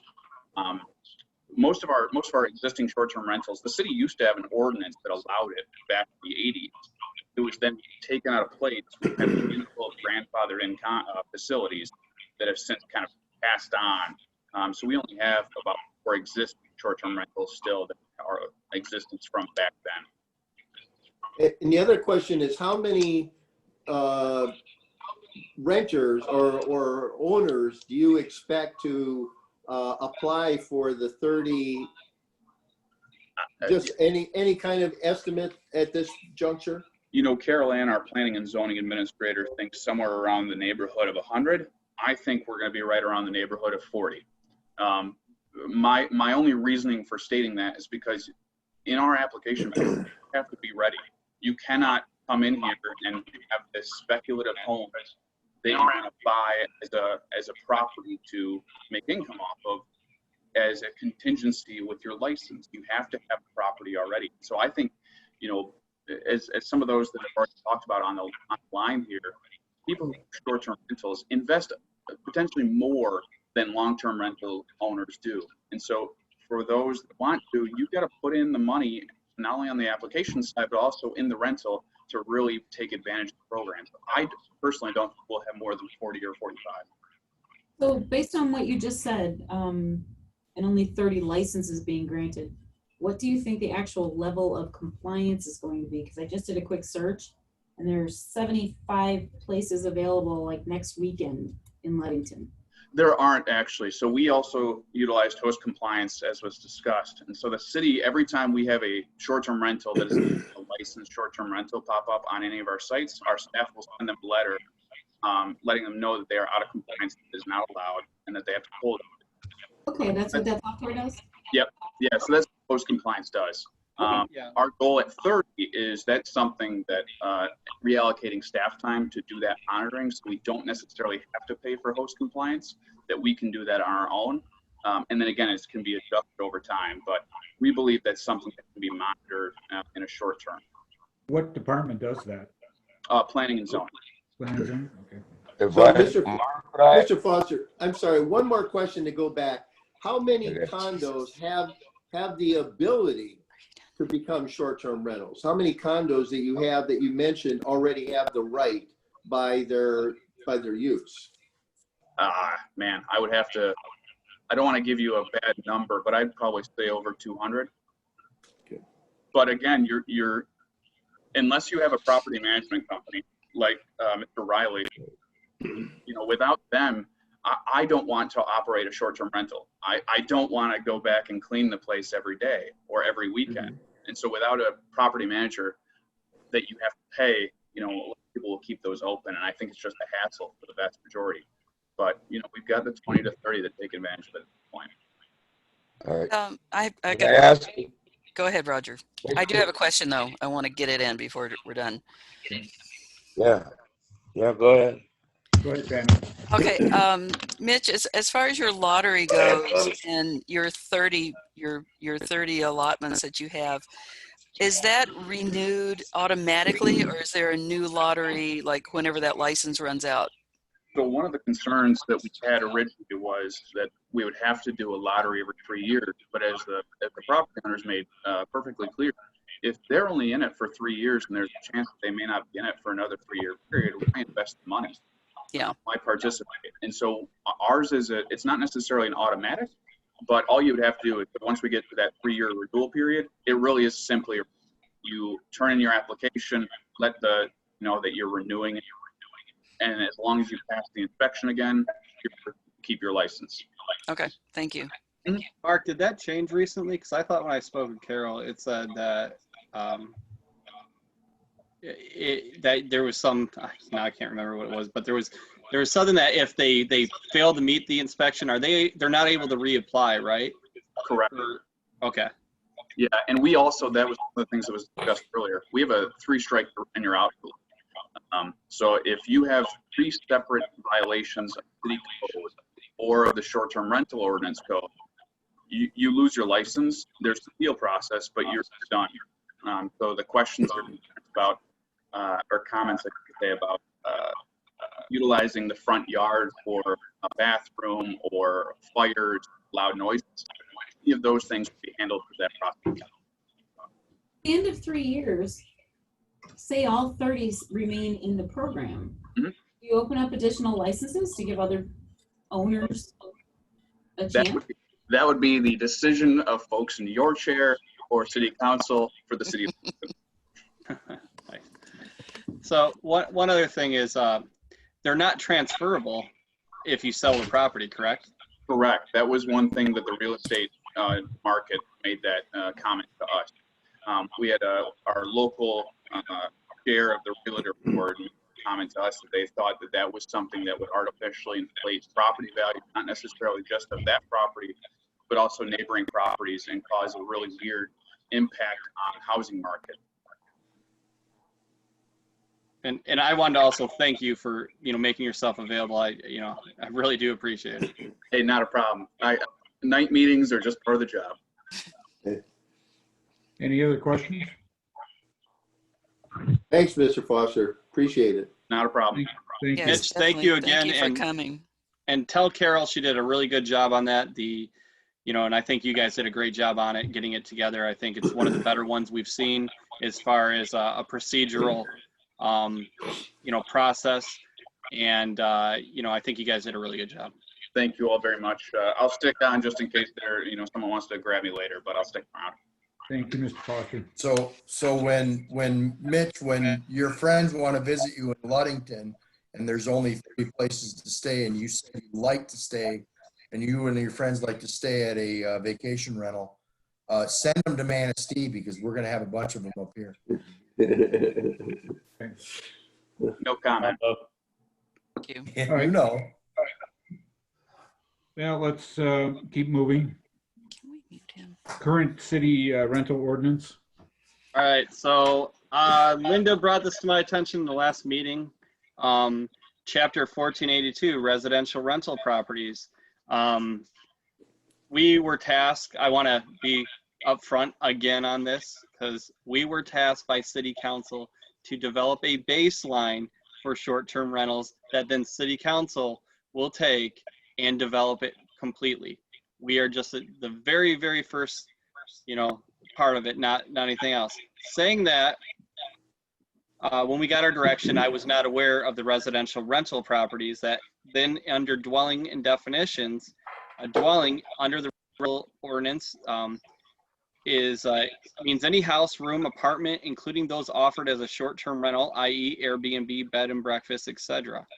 So when I read that, I was like, okay, so short-term rentals are at least able to be, they're able to be registered within a residential rental program.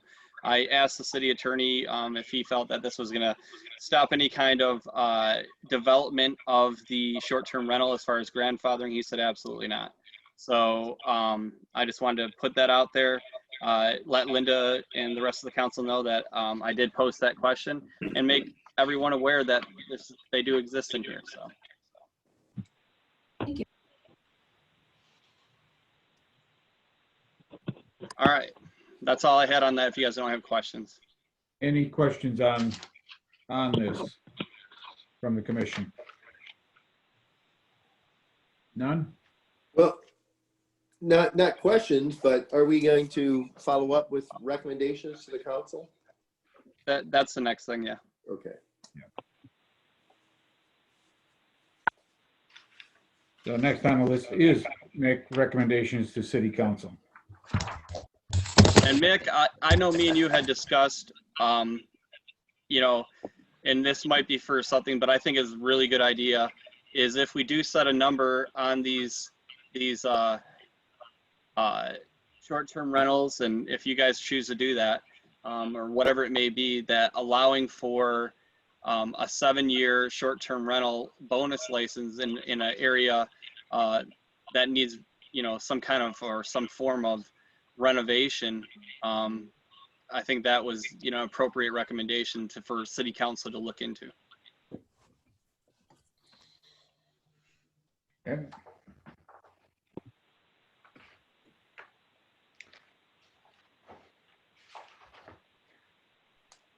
So anybody have anything on this? So what I was really looking forward to, guys, when I put this in, is we've been really, kicking the can, as far as short-term rentals going and development on it. We were only tasked with the baseline of it. I feel that the Ludington ordinance as a baseline is a good starting point for discussions at city council. Right. I would also like to see recommendations from you guys, because you've sat through this, and as far as whatever recommendations you would like to make to city council for them to look at and develop, now would be the time. So I would like to get this to city council sooner than later, especially with a couple of the House bills that are coming down from the state in regards to short-term rentals. I like it as a baseline, but I'll tell you the one thing that I don't like, and I've been very upfront about this, is limiting the number. And I think the way that we can find a happy medium is to make a requirement, like you've stated several times, Mike, that you have to partner with a management company. So I think that they have a program that works. It's worked for a very long time. And it's a good way to regulate it. They already have the rules set up. People adhere to them who have the right types of properties. And I think that would probably naturally weed out some of the owners that might tend to not want to be compliant. And then it would also free up the fact that you guys don't have a staff. You're not going to police it. Planning Commission doesn't have a bunch of people that can follow up. So by requiring homeowners to partner with those companies, I think that that's a way of increasing the number to accommodate the ones who are legitimately operating right now, and offer opportunity for other investors to come in without artificially inflating a lot of waterfront properties. Because I think that that's where you're going to see the artificial inflation is more water view. I mean, that's part of the incentive that I've talked with Mick about, is if we set a number of these to whatever number that would be, if we also granted a 7-year license to, let's say, an impoverished area that we would like to see the stock raise up, putting in an overlay district through the ordinance, like the district, and then saying, you know, if you develop in this area, you can apply for a short-term rental license, and you're granted it for 7 years. After 7 years, you have to enter the lottery if it's available, or you have to long-term rent it, or you have to sell it, or you can live in it. But it's a way to fix some of the more impoverished areas of the city, and raise the housing stock that, you know, then might become available for rent or resale, or, you know, somebody can live in it. I mean, it could lead to some of the areas that are less attractive being renovated, because as you've stated several times and many others, short-term rentals are based and judged every time somebody rents it. Yeah. But What are their standards? This isn't that for they us. have to meet?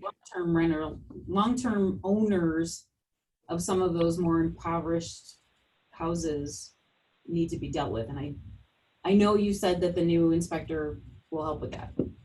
I understand, but what I'm also saying is, yeah, setting a number or whatever it may be, I don't know what the number is. I'm not going to decide it. It's going to be city council. You guys can recommend a number, but and then if you laid an overlay district on it, it would incentivize that area. And, you know, what you've overheard over and over and over is, you know, that they do inflate property prices.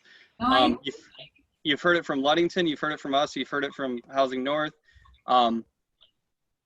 you've heard it from the real estate community. So if we could incentivize some of that area by setting a number and then saying, okay, whatever that may be, and, you know, city council could say, we're going to allow the ones that are currently registered within the short-term rental program to continue, but they have to register.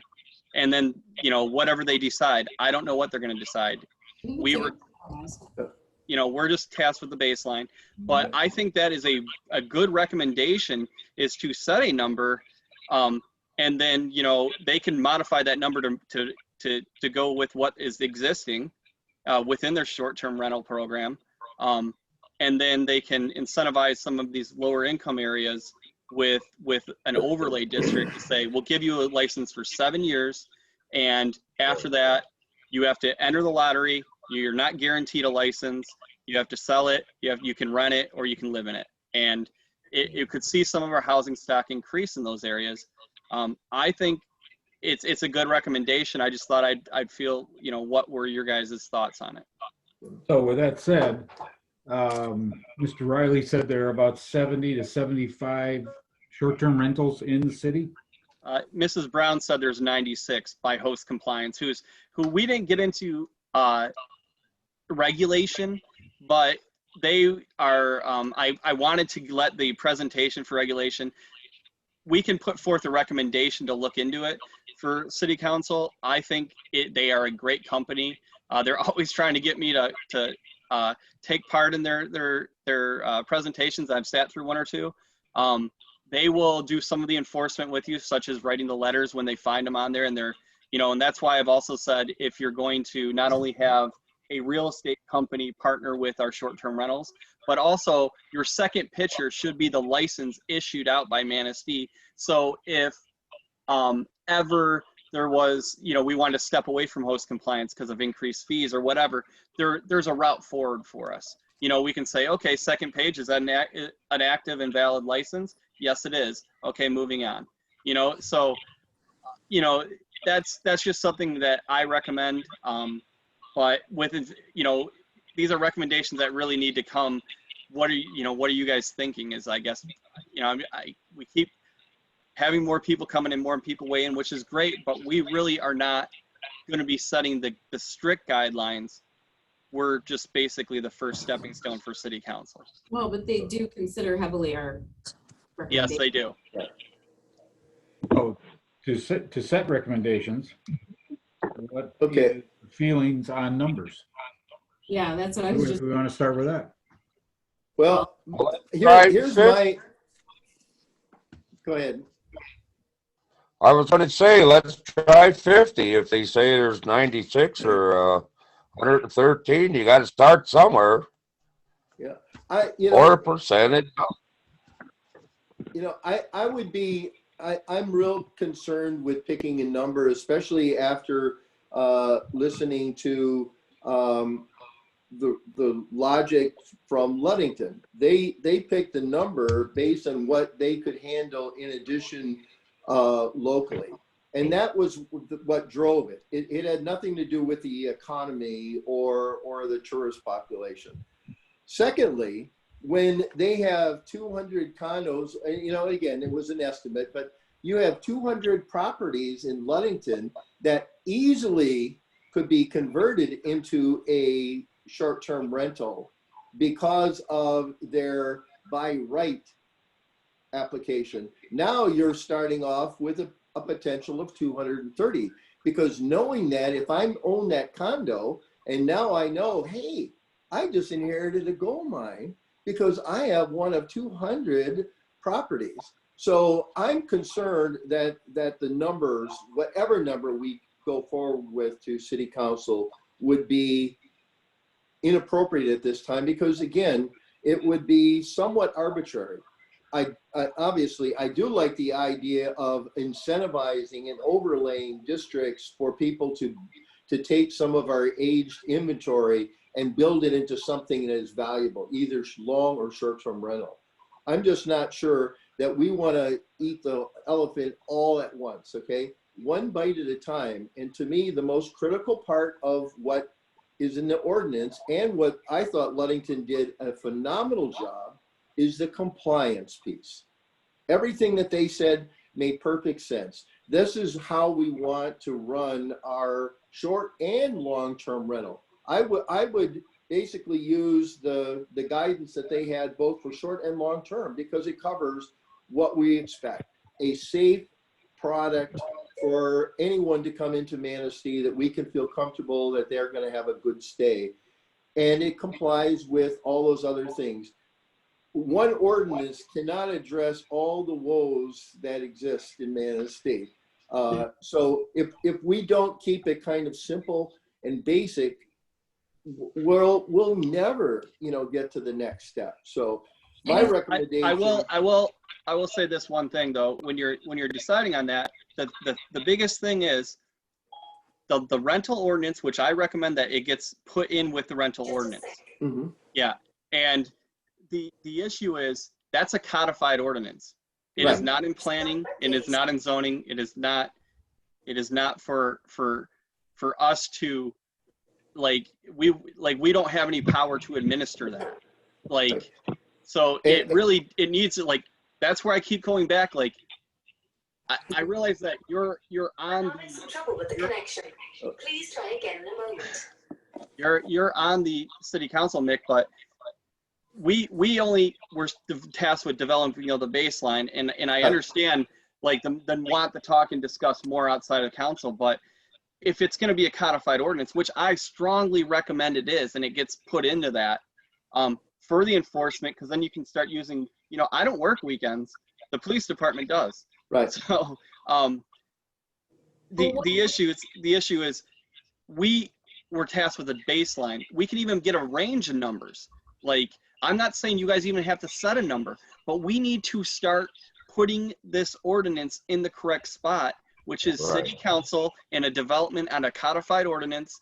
And, it's just not for us to development if it is our recommendation that it is a codified ordinance, which I think is the recommendation, if I'm not incorrect. And I definitely believe that it should be a codified ordinance. It should be blended in with our rental ordinance.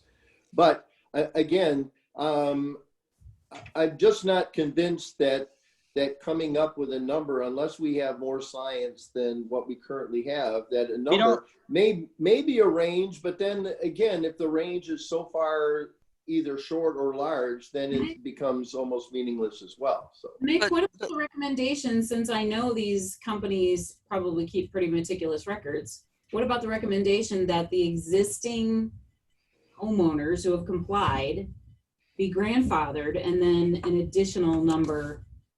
The concern I have with that is that you're going to get a rush on compliance with the short-term rental, not for inspection purposes, and you're going to overburden our already overburdened building inspector.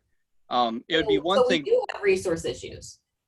Oh, yes, of course we do. Which is really why we do need a number set, because we have to have something that we can manage and we can have enforced, because that's the problem now, Mick. We have to have something that we can get. It has to have some teeth. I'm sorry. Okay, but here's the deal with the numbers. If you want to have a company to manage your short-term and long-term rental, it's going to cost. And in order for it to be cost effective, you have to have a large enough number. The reason they went with 30 is because they didn't want to have to spend $10,000 to a company to help them manage. And I understand it, and that's their decision. Right. And we can't really manage our own short-term rentals right now or long-term rentals right now effectively with the current staff. So either way, there's got to be an investment. And that's the parts that I don't know. I don't know the numbers. What makes nobody knows but nobody knows the numbers, Mick. That's why we have to pick a certain, at least a range that is manageable for the city to overview. I would say that the rentals, if you're going to allow a certain number, they should at least cover the cost of your enforcement, as far as if you're going to go with like a host compliance. And that can be a recommendation that we could send forward, that, you know, you allow a number that can cover the software company, you know, to cover it. Now, we've talked about certain things. Well, not just the software company, but all the other aspects of coming into compliance. Right. I mean, you know, it can become very expensive, especially when you have officers that have to, you know, go out and regulate these things on weekends and during, you know, the summer. So can I ask a question? I don't know how flexible this is, because now, since we do have resource issues, and I misunderstood that. So say we pick a number of the assumption that's already existing, 100. If we can't do 1,500 now, what difference does it make if we say it's 100 or 1,000? So go ahead, I'm sorry. I'm curious if we make a recommendation that these homeowners need to go through an outside company, if we also make a stipulation that outside company has to find a contractor who will do the inspections, and that it not be a burden on the city. Right. Well, I mean, so it needs to be, you got to understand how it gets wrapped into the rental inspection program as well, is also, because essentially, you know, there's other things we haven't discussed, I guess, that, you know, if you operate if you have more than 4 units of a short-term rental, you're considered a commercial property by assessing. So like, that's one thing. So then you would have to meet commercial standards for building codes. You know, which in residential, I've posed the question to the building inspector, does that mean like, if they're not rated to the correct, can they operate? Can they pass that inspection? And he hasn't got back to me on it. He's like, well, I don't know yet, because it's so new. Then, you know, you had a past problem with the rental inspection program with who was administering it before. And they weren't doing as good of a job, from what I'm told, as our new inspector is doing. Can I ask a question? Why wouldn't we just pay for these? Mr. Byrd, this is discussion in between the commissioners. So, you know, as part of the fee should cover the costs of implementing some of this program. I mean, it's I mean, there's always going to be some burden on the taxpayer as far as when you're implementing government. You know, but you can increase taxable value on this. But yeah, you're right. We are stretched, not only at the planning department, the building inspector is stretched. I mean, but to create jobs. I mean, it does create jobs. It will through the rental inspection program and the real estate companies managing and people cleaning them. I mean, that's not. I mean, I've sent you as much in slideshows that say that. What I'm saying is, if we're not comfortable with passing on recommendations to city council, are we at least comfortable saying like we like the baseline of Ludington? I mean, I thought we agreed to that last meeting, but Yeah. We did. No, and I do. The only part of the Ludington issue I have is actually that they have established a number, and again, that number is woefully understated because again, they have 200 potential short-term rental units that are not addressed, and they don't that's have the to only reason why I would think that it would be inappropriate for us to say, you know, the 35 numbers that they came up with would be the same that we would look at if we even wanted to establish at this time. You know, again, we've been going with no real enforcement or regulation for a long time. Let's start with just creating the structure and not necessarily do it all at once. Or again, once it comes to city council may say, yes, we do want to have a strict number, and they may establish it. But I don't know that it necessarily has to all be done with the planning commission. I want us to get a product that we can pass on and off of your plate. I agree with Mike on the structure of everything. My only hang up, like Mike said, is that number. So I'm not comfortable making a recommendation for a number. I think city council should have to hear from all of these people. Well, the problem is, as I see it, if you don't mind, if I might ask a question, you have, according to what the Ludington Council or whatever their paperwork was on a short-term rental, picked a number of 30 to get started. As I understand it, Mike needs a number or somewhat of a idea to move it to council to let them take their step. My suggestion to 50 was to just get the product to move to the next level. I don't want to sit here and argue 50 or 70 or a percentage of. Maybe council wants to take a percentage of how many we have. But we have to, like Mike said, get it moving. So we can't sit here tonight at 10 o'clock and argue between numbers. If you don't, we could take a number from 30 to 90. How about that? Let them pick a number between there, if that's what makes you happy. But I say, let's move forward. Very good. Thank you. So Very good, Roger. So we take the recommendation. I would recommend in it. front of us and set a number at 50. Whatever, yeah. Or leave it to have the city council set the number that they feel comfortable with, but and it needs that's to be what I would limited. suggest. It needs to be limited. That's why I say we take a number and give it to council. Let them make the decision, yes or more or less. But they have to have a number to start with. That's all I'm saying. Yeah. And I would make the number 90 if I were going to make it, because that's pretty yes. close between what our Mr. Riley suggested and what Housing North. How about 10%? So if we're going to set a number, let's start it close to what we already know exists, and then city council then can decide whether that, if we want to grow that number or maintain it. Fine. I think that as long as you guys are comfortable with the number and we justify why we said that, we can move forward. I just want to move it forward because, That's like right. I said, it's right. not for us to debate all the finer issues, but if they come back and they ask us questions on it, you know, I want to be able to say that. Now, the number, I don't think we even need to set a number. You could say we would like to see a limited number of licenses within the city and let them decide on that limitation. But we sit there and say there needs to be a limit. And then you can also say, and you can incentivize these other neighborhoods if you do limit it. And that would be a good justification as to why to limit it. As well as you're not artificially inflating, you know, housing prices in the city. The only other suggestion that I would have is that when we talk about management, my suggestion is that we would have that the property is professionally, locally managed, and not necessarily that it has to go to a management company, because there are many people that are certainly capable and live here in town, like the other owner who actually is renting out a portion of the home that they live in.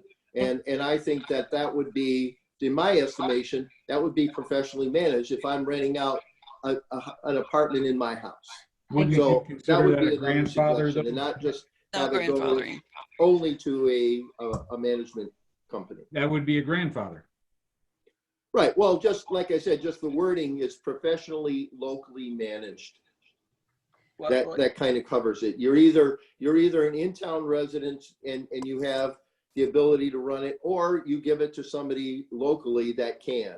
So it's not literally somebody that lives 3 states away, invested in a property and doesn't care exactly what happens with it. Agreed. So we Other recommendations that you guys might have.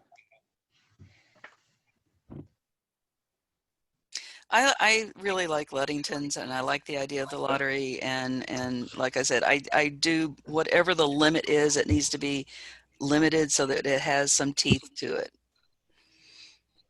I don't want to see us get into a situation like we've had before where we've suggested permits go out and they're so vague that we can't hold them to any improvements. Of course. Yep. And I agree with that. If we're going to have a number, it needs to certainly be addressed by the lottery. It needs to be something that's quantifiable and fair to everyone. Agreed. And we have to understand the staff that we have to deal with this number. So I mean, like Mike said, we're limited in that region. Or we have to expand it in order to make it cost effective for it to be managed by a consulting company. Yeah, right. And correct me if I'm wrong, but the idea of a lottery was to avoid nepotism, that kind of thing? Nepotism, partiality, yes.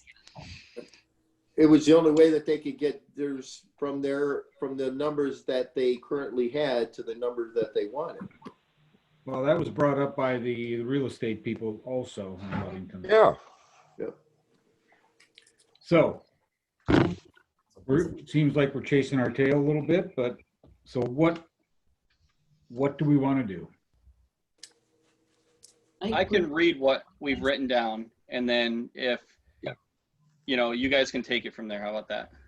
Yeah, read it, Mike. All right. So I have partner with real estate company or professionally and locally sourced individual. Or I'm sorry, managed. It needs to be managed by a locally professional or real estate company. How does that sound? That sounds professionally, locally managed. Yeah, professionally and locally managed. How about that? Yeah. But does that cover, Mick, what you said, the homeowner? I mean, Well, I would think, I think that they could basically make a case that they are professional. Again, it may be may have to have some kind of criteria to it, but I think if you're living in that same property, that makes you pretty much a professional. But you could call them an owner occupant. Owner occupant, there you go. Yeah, professionally managed or owner occupant. Okay. Mike, keep going. Yeah, I can do that. Locally, professionally managed or owner occupant. There we go. Sure. All right. So if I okay, go ahead, Roger. I say if I understand this right, I have 2 extra bedrooms in my home, so I can turn around and rent them out because I'm a professional renter. You're an owner occupant as long as you have a short-term rental license to do so. Oh, I need a license now. Okay. Yes, and it has to be a separate entrance and some other things as well. So Yeah, you have to we do a got little all home that. improvements. Yeah. Okay. Thank you. All right, Ludington as the baseline Yes. ordinance. Yes. Yes. Yes. Yes. Limited number of rentals. Yes. Yes. And it should be incorporated into the codified long-term rental ordinance. Correct. Yes. Yes, I think it kind of has to be, doesn't it? It doesn't, I mean, they Yes, could try to yes. develop it within to zoning, but It if you want doesn't the work in police, zoning. There's too many complications. Right. Yeah, to and it's put already in mentioned zoning. in the rental ordinance as it exactly. is. So Yep. yeah, So, I mean, do I think that the rental ordinance needs, you know, some teeth and an upgrade? Yeah, definitely. yeah. But Well, it should be in there. And I think what the short-term rental guidance as far as is how you would want that is almost synonymous. Right. And can we make that recommendation that be looked at? Or is that We something? should handle that one separately. I would think that would be, once we say we're going to combine the two, that kind of does it. And council will, okay. I would think so. All right, and I did mention this earlier, and the city manager from Ludington also mentioned it. In my research, it was 15 days, but he's saying in 12 days. If you rent out your property through assessing, you can lose your homestead exemption if it's over 12 days. He's saying, I thought it was 15 from my research, but Geez, I thought it was 10. So, I mean, check with Molly. Check with Molly. You're going, yeah, you're going to lose it regardless. So, so yeah. I know that. So that's why they didn't include owner occupied, because they. Now I know there has been some requests for owner occupied from people that have written in. We can pass it on to the city council, but I did want to make you aware of it. So I know that Molly is checking these. The city assessor. She caught one on 4th Street. It was a $400,000 house. On their Airbnb, it had Premier Airbnb on it, and they were rented out for over 15 days, and she dropped their homestead exemption. Yeah. So, Well, yep. I mean, again, we're not going to be able to cure all the issues. Let's move forward. I'm just and let letting you some know. of these other things happen as appropriate. So That was more for you, Mick, because you're going to be discussing it. Yeah. Okay. So, is there anything else? Anything, Roger? No, I'm fine to make a motion to approve that. Mick, I just want I'll to run second through. it. I'll There you let go. run through. So Pam, you have anything else? I have lots of things, but no, I'm very happy with sending this to city council and getting it started. Okay. Shelley? No, I'm good. Thank you. Okay. So with that, is there a motion to send this to city council? I just did. Yeah, Roger, and I'll second. Okay, motion by Roger, second by Mick. Any discussion? None? Please take a roll. More? Commissioner Szymanski? Yes. Commissioner Memberto? Yes. Commissioner Weiner? Yes. Commissioner Yoder? Yes. Chair Whitliff? Yes, thank you. Okay. Move along to sign ordinance, excuse me. Still just a holding for us when we get this moving. So. Okay. Placeholder. I'm sorry, I'm getting tired. Okay, placeholder. Okay. Same with the master list then? Yeah, we got design standards. We'll be setting those on. Okay. We've got language for a lot of these kind of figured out. Yeah. So. All right. Okay. And that goes right along with the dumpsters, pads, screening, enforcement. So I spoke with Ed Bradford. He said just mail them out. So I just wanted to update you guys on that. So we're going to be sending out to everybody that has a dumpster within the city, just a notice saying, hey, we are going to be enforcing on these, and I think it's spring of 2022. Is that right? Does that sound right? I think it does. 18 months from September 1st, I think is what we decided. Yeah. Yeah. So, you know, we're going to be coming forward to them. They need to comply. If they have any questions, reach out to us. So that's going out to try to take care of some of those problems that we've been seeing. Okay. All right. Excellent. Moving along, public comments. Linda Beaton in the beginning could not speak, so if she is still on the line. I am. Okay, Can you hear me? we can hear you. Oh, thank goodness. There's a lot that I would like to say, but because we have Roger Zielinski, who was in the audience, and we have Nick, who's on the Planning Commission, I'm going to reserve my comments for council. But I do have some other things. I have been involved in the last 3 days with going to the Michigan Municipal League convention virtually. And one of the things that I was interested in hearing about was short-term rentals. There are 5 bills in Lansing that are in they're in a different process. You know, they're going through their due diligence. There's 3 in the House and there's 2 in the Senate, where several of them are considered, they're categorized as preemptive. In other words, the state wants to actually dictate what a short-term rental is, where a short-term rental resides, and what kind of rights they have. So that being said, the 4 bills that if anybody is interested, they should probably take a look at, or 5 bills, is House Bill 4046, House Bill 4554, and House Bill 4563. Senate Bills 1144 and 1145 are very interesting because they're similar. Senate Bill 114 has been nicknamed, get this, Pure Michigan Assessment Act. And what it is about is it's about charging another 5% rental fee on the short-term rentals, and that's going to go into the marketing for Pure Michigan.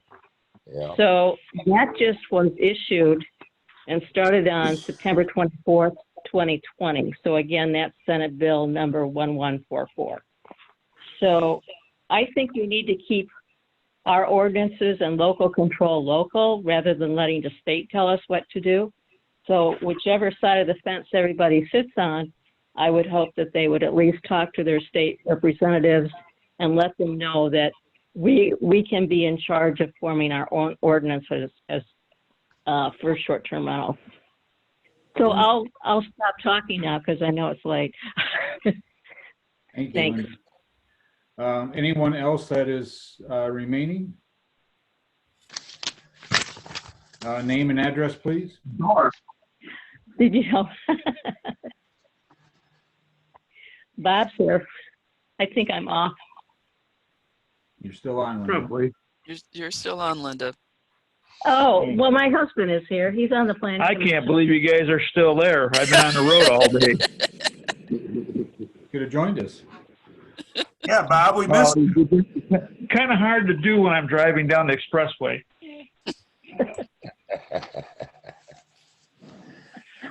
May I comment on public comment now? Is this appropriate? Yes. Name and address, please. Catherine Kenny. I'm with the Manistee County Visitors Bureau, and I live at 409 Cypress Street.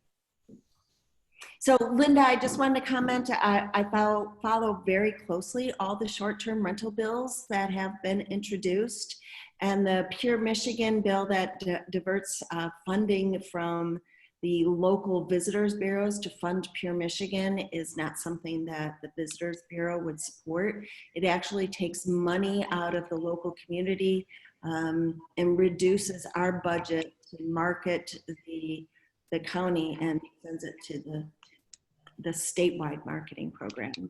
And we're just not for that. I think there are other avenues to fund Pure Michigan, and we just need to be vocal about it. The other thing is, I don't think a short-term rental ordinance is going to solve our Manistee housing problems. And I'm just going to go through my little notes here that I've taken while you guys were talking. All of the management company rental properties have already gone through the City of Manistee inspection program, so I don't think they're going to be a burden on the resources of the city or the Planning Commission. An owner-occupant does not have to have a separate entrance for short-term rental, because that was one of the things I heard mentioned. It's not the same as a landlord-tenant regulation.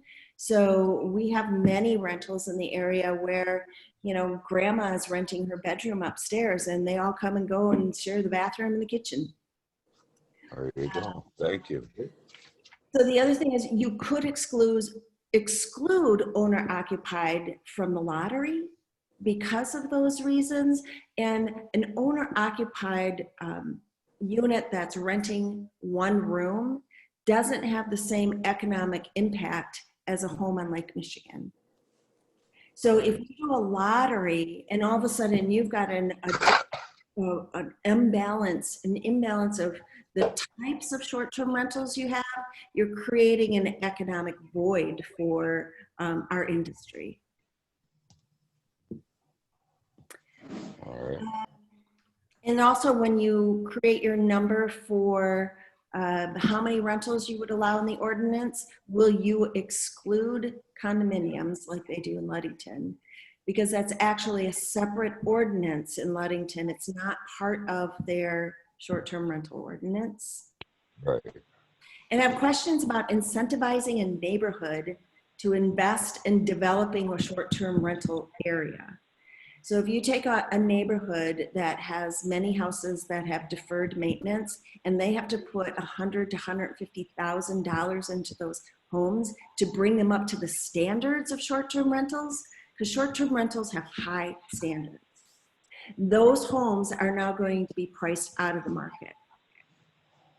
So I'm not sure about when you talk about incentivizing a neighborhood, how deep you want to go on that discussion. I have some concerns there. And there was a lady who wrote about the short-term rental situation in South Haven, which I'm very familiar with. The CVB director down there and I are in close contact. We're co-chairs of some committees on the state level, and their issue stems from their proximity to Chicago. And so their neighborhoods are being purchased, are bought up by people from Chicago. I don't see that is going to be an issue here in Manistee. And the other thing is, this isn't a hotel versus short-term rental situation. They were both very different travelers. So I will stop talking now, and I'll save all my data that I'd like to share with you for the city council meeting. Thank you. Thank you. Yeah, very good. Thank you. Anyone else? This is Suzanne. Oh, hi, this is Suzanne Riley again. One last point from me that I just wanted to clarify was the inflated prices comments. I really think that's a misunderstanding. I think, you know, when I was referencing the condos that were for sale on Manistee Lake, and again, I just pulled that information up. I as well will pull better data for the next meeting, but do know the prices do not get inflated because of vacation rentals. That is just the market. So the market is the market. It is, nobody inflates anything. So that term kind of, it's an insulting term to me. So if it's intended that, if it's not intended that way, you know, that's okay. But I take it as insulting because there's no way for us to inflate prices. They are what they are. There's just more value in a home or a condo that gives the opportunity for someone to use it as a short-term rental because they can collect more income on a short-term basis versus long-term. So just wanted to specify that. And I also was curious why the focus is on Ludington as an example when their numbers are so much higher than ours for population and rentals, and as opposed to like Onekama. Onekama has a, they met twice, came up with a plan for vacation rentals, boom, boom, they were done. And they have a great program. It's, so I would suggest maybe just getting a sample of what they have. We've been to their meetings and offered help. And we also are happy to help with, you know, to come up with a plan. I think Tim actually offered that to Mike earlier in the year in April, and it was declined. But if anyone needs, if we're happy to collaborate, we're happy to put together a plan. Really quick, can I say something? This is Rob Carson. We're very happy to collaborate, but let's clear something up with Onekama. Their program is technically not in place yet. So we actually don't know how well it's running. They have an ordinance that they've adopted, but it has not sunrised yet. So I just want to be clear on that, just so we have accurate information for everybody. We'll know, we did we'll look know at in it. about a year how well that program works, because we work very Great. closely with their township. All right, thank you. And we did look at it as well. I will follow up with they also, like, our office receives calls because, many of you know, I'm also the Onekama Township zoning administrator. We receive calls about how it's being administered when it was supposed to go into effect on October 1st. So, I've always pushed them back at the clerk. So there is a little bit of a, how is it actually going to work? I'd be hesitant to see I want to see how it's working in a year, and then we'll make a decision. I agree wholeheartedly with you on that one. I do too. I'm with you. And I think that we need to think about this, because if you listen to what Ludington's hasn't even started yet either. January 2021. January 2021. So let's get back on let's look back at that. We don't even have a clue how that has affected their vacation economy, because they haven't started either. So we're going to base our entire process on what is really up in the air. Hypothetical. We just can't just go, oh, let's just pick Ludington because they agreed on something. We don't even know what they've got yet. Well, I think it's not necessarily the process that's going to go. This is just the baseline for the document that'll move forward to. Right, but you've already said, and you've motioned to say we need a limited number. Point of order. Point of order. So please, Mr. Whitliff, point of order. Point of order. Okay. I thought we had an open discussion. Why not start No. with compliance? Point of as your order. first This is a step? public comment. Point of order. I would ask for point of order. This is a Robert Rule meeting. Point of order. You have to be recognized by the chair. I thought it was open. Okay. Can we be recognized? Name and address, please. This is Todd Lloyd, 556 First Street. Okay. Can you tell me when to go? You're up. You have 5 Okay. minutes. You're on. All right. So do I have to repeat what I said about Ludington? Go ahead. For the record. For the record, Ludington has not even got their ordinance in process yet. We have no idea where it's going to go. The January 2021, when they're actually going to have it completely implemented. So we have no idea of how it is going to be, how it's going to affect their economy or anything like that, or their vacation incomes from anything that's going on there. So for us to just simply say, let's just copy what Ludington did, I think we're jumping the gun. Don't you think we should think about compliance? As an example, everything that I've done so far, I am completely registered in the city. My property's been inspected. I've gone along with every code and complied to every local ordinance. And it's gotten to the point where we need to just get everybody in compliance first, even the non the every month to month rentals, not the short-term rentals. So by picking on, I would say, short-term rentals is, hey, let's solve our housing problem by eliminating short-term rentals. I think you're jumping the gun. And then the other issue, one other comment is if you look at low-income house police calls compared to police calls, because somebody said there was like a lot of noise and parking things. Can you look at, what about low-income houses that are rentals right now?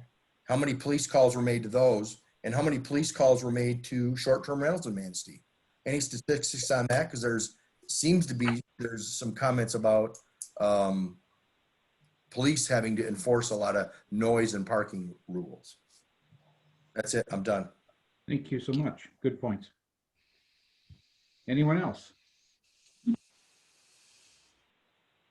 Anyone else? Anyone else? I'd like to make a comment. Okay, name and address. Roger Zelinski, 529 First Street, Manistee, Michigan. I want to thank everybody for all their hard work. I want to thank the Planning Commission. I want to thank all the people who gave input, and I look forward to this recommendation coming for our council. It looks like we got a lot of work ahead of us. Thank you all. Thank you, Roger. Okay, anyone else? None? Okay. Move along to staff reports. It's getting late. I'll keep it brief. I want people to know that, you know, they like people coming at the 11th hour and think that we didn't do any research on these or we didn't look around. And it angers me pretty, it's insulting. And it wasn't that we just came up with an idea and said, hey, the other thing is we were directed by city council. And the reason I didn't meet with Tim, and I've explained it to Tim, and I'm glad he understands, and I'm happy to work forward with him and do anything else, is because at the time we did not have direction from city council to develop a short-term rental ordinance. It was a concern that the Planning Commission had brought up. We had developed some things and we didn't move forward with it. We didn't get that recommendation until July and to move forward with it. And I apologize to Tim, and I want to say that, for not getting with him in July when that happened. But to say we didn't look around at surrounding ordinances and other short-term rentals is just not true. And we've spent a lot of time on this. We've spun our wheels quite a bit, but to say we didn't do research and we didn't look at it, and the reason we went with Ludington is because their process is sound. The way you register, their how-to guide, it makes it easy for the people who are registering. It is a really well put together plan, and I congratulate them on it, and I think that their planner did a heck of a job. And that's all I want to say. Thank you, Mike. Nancy, you have anything? No. Rob? I just want to thank Mike for all his hard work. He has worked diligently on this as well as many other tasks over the last year. I mean, the short-term rentals is one piece in the puzzle that is the process is occurring in Manistee, from major development occurrences to ridiculous number of special use permits for marijuana businesses, to zoning ordinance amendments that we're cleaning up for, that have been listed for years. So, it's been a difficult year. And Mike, I want to thank you for all the hard work you've put in, because you have put in a lot of hard work. And we've been talking about short-term rentals for about a year, if not over a year. And just in the last couple months have we been hearing, but all of this has been in the newspaper. It's been on the Facebook pages. It's been on Planning Commission agendas for well over a year. So I apologize if members of the public feel that they weren't included in the conversation, but it's not up to staff for us to be picking up the phone and contacting people directly. And that is the honest truth. It is a citizen's job to pay attention and read minutes and read agendas and participate in minutes or participate in meetings at their time. It is staff's job to prepare information for commissions and councils. That is what we do. We also host public input sessions, which are very difficult to do right now with the pandemic. But I want to thank everybody for participating this evening. It's 10:30. I want to go home to my wife and my kids. And that is all I have. Thank you, Rob. Members, anything? Pam? I got a lot, but it's kind of late to to go into some of it. I do want to thank Mike and Rob and Nancy for all their hard work on this. And yes, we have been working on this for several months. I do want to touch on one thing that really concerns me, and that's some of the misinformation that is being put out there. And unfortunately, some of it is being put out in the newspaper because it's not quite being explained the right way. We're not trying to end short-term rentals. We just want to make things safer for the tourists who do come here and enjoy our town. And one last thing, it was 11 years ago this month that I moved to this town, and there were no rentals available for me, and I was forced to buy a house. So this is not something that is new. The rental issues in this town has gone on for a long, long time. I was fortunate. I was able to buy a house. There are a lot of people moving into this area who aren't as lucky as I am. And I'm done. Thank you. Shelley? Like Pam, I know I ask a lot of questions. I'm the new kid on the planning commission, so I appreciate you indulging me, and thank you to Nancy and Mike and Rob for all of your hard work. And I moved here, like Pam, about 11 and a half years ago. And the only reason that I was able to find a rental was because someone's kid owned a house and was going to work somewhere else, and I moved into it. It wasn't a licensed rental, and I lived there for several years before I bought a house. So I acknowledge the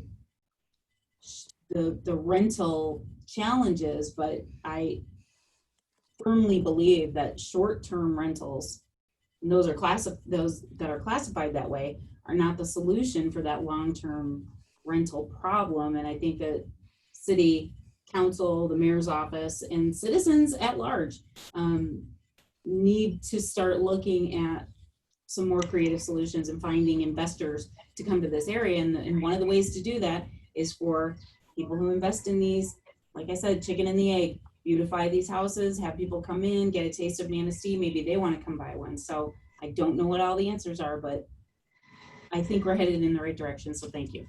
Thank you. Roger? Oh, well, I'd just like to say I've been here for 73 years, on the planning commission for 37 years, and just to let Michael know that his skin's got to get a little tougher because this is only the beginning about being questioned. Wait till they shake the finger in your face. But you're doing a good job, Mike and Rob. So I'd like to say thank you and have a good night. Nick? The only thing I would like to address is that when we're addressing the Ludington, it is, really the quantifiable way that they went about putting their ordinance package together that attracted us compared to some of the others that we looked at, like Frankfurt and Charlevoix and Onekama, and the half a dozen other cities. They really did take a lot of time and care into being very clear in what was the expectation for a renter, what was the expectation for the rental companies, and or how the city was going to go about their processes. And that's the part that we're talking about. The number and controlling the number of rentals is not really what I consider to be what attracted us to Ludington's approach to it, but was how concise they were in dealing with the issues. That's good. All right. I want to thank everybody that has stayed, the public, for this long meeting. I believe we got a lot done. I want to thank staff, Mike and Nancy and Rob, for their extremely diligent and hard work, and the commissioners for doing their job each and every month. So with that, I would take a motion to adjourn. Motion. Motion. We are adjourned at 10:33. Good night, everybody. Good night. Thank you all.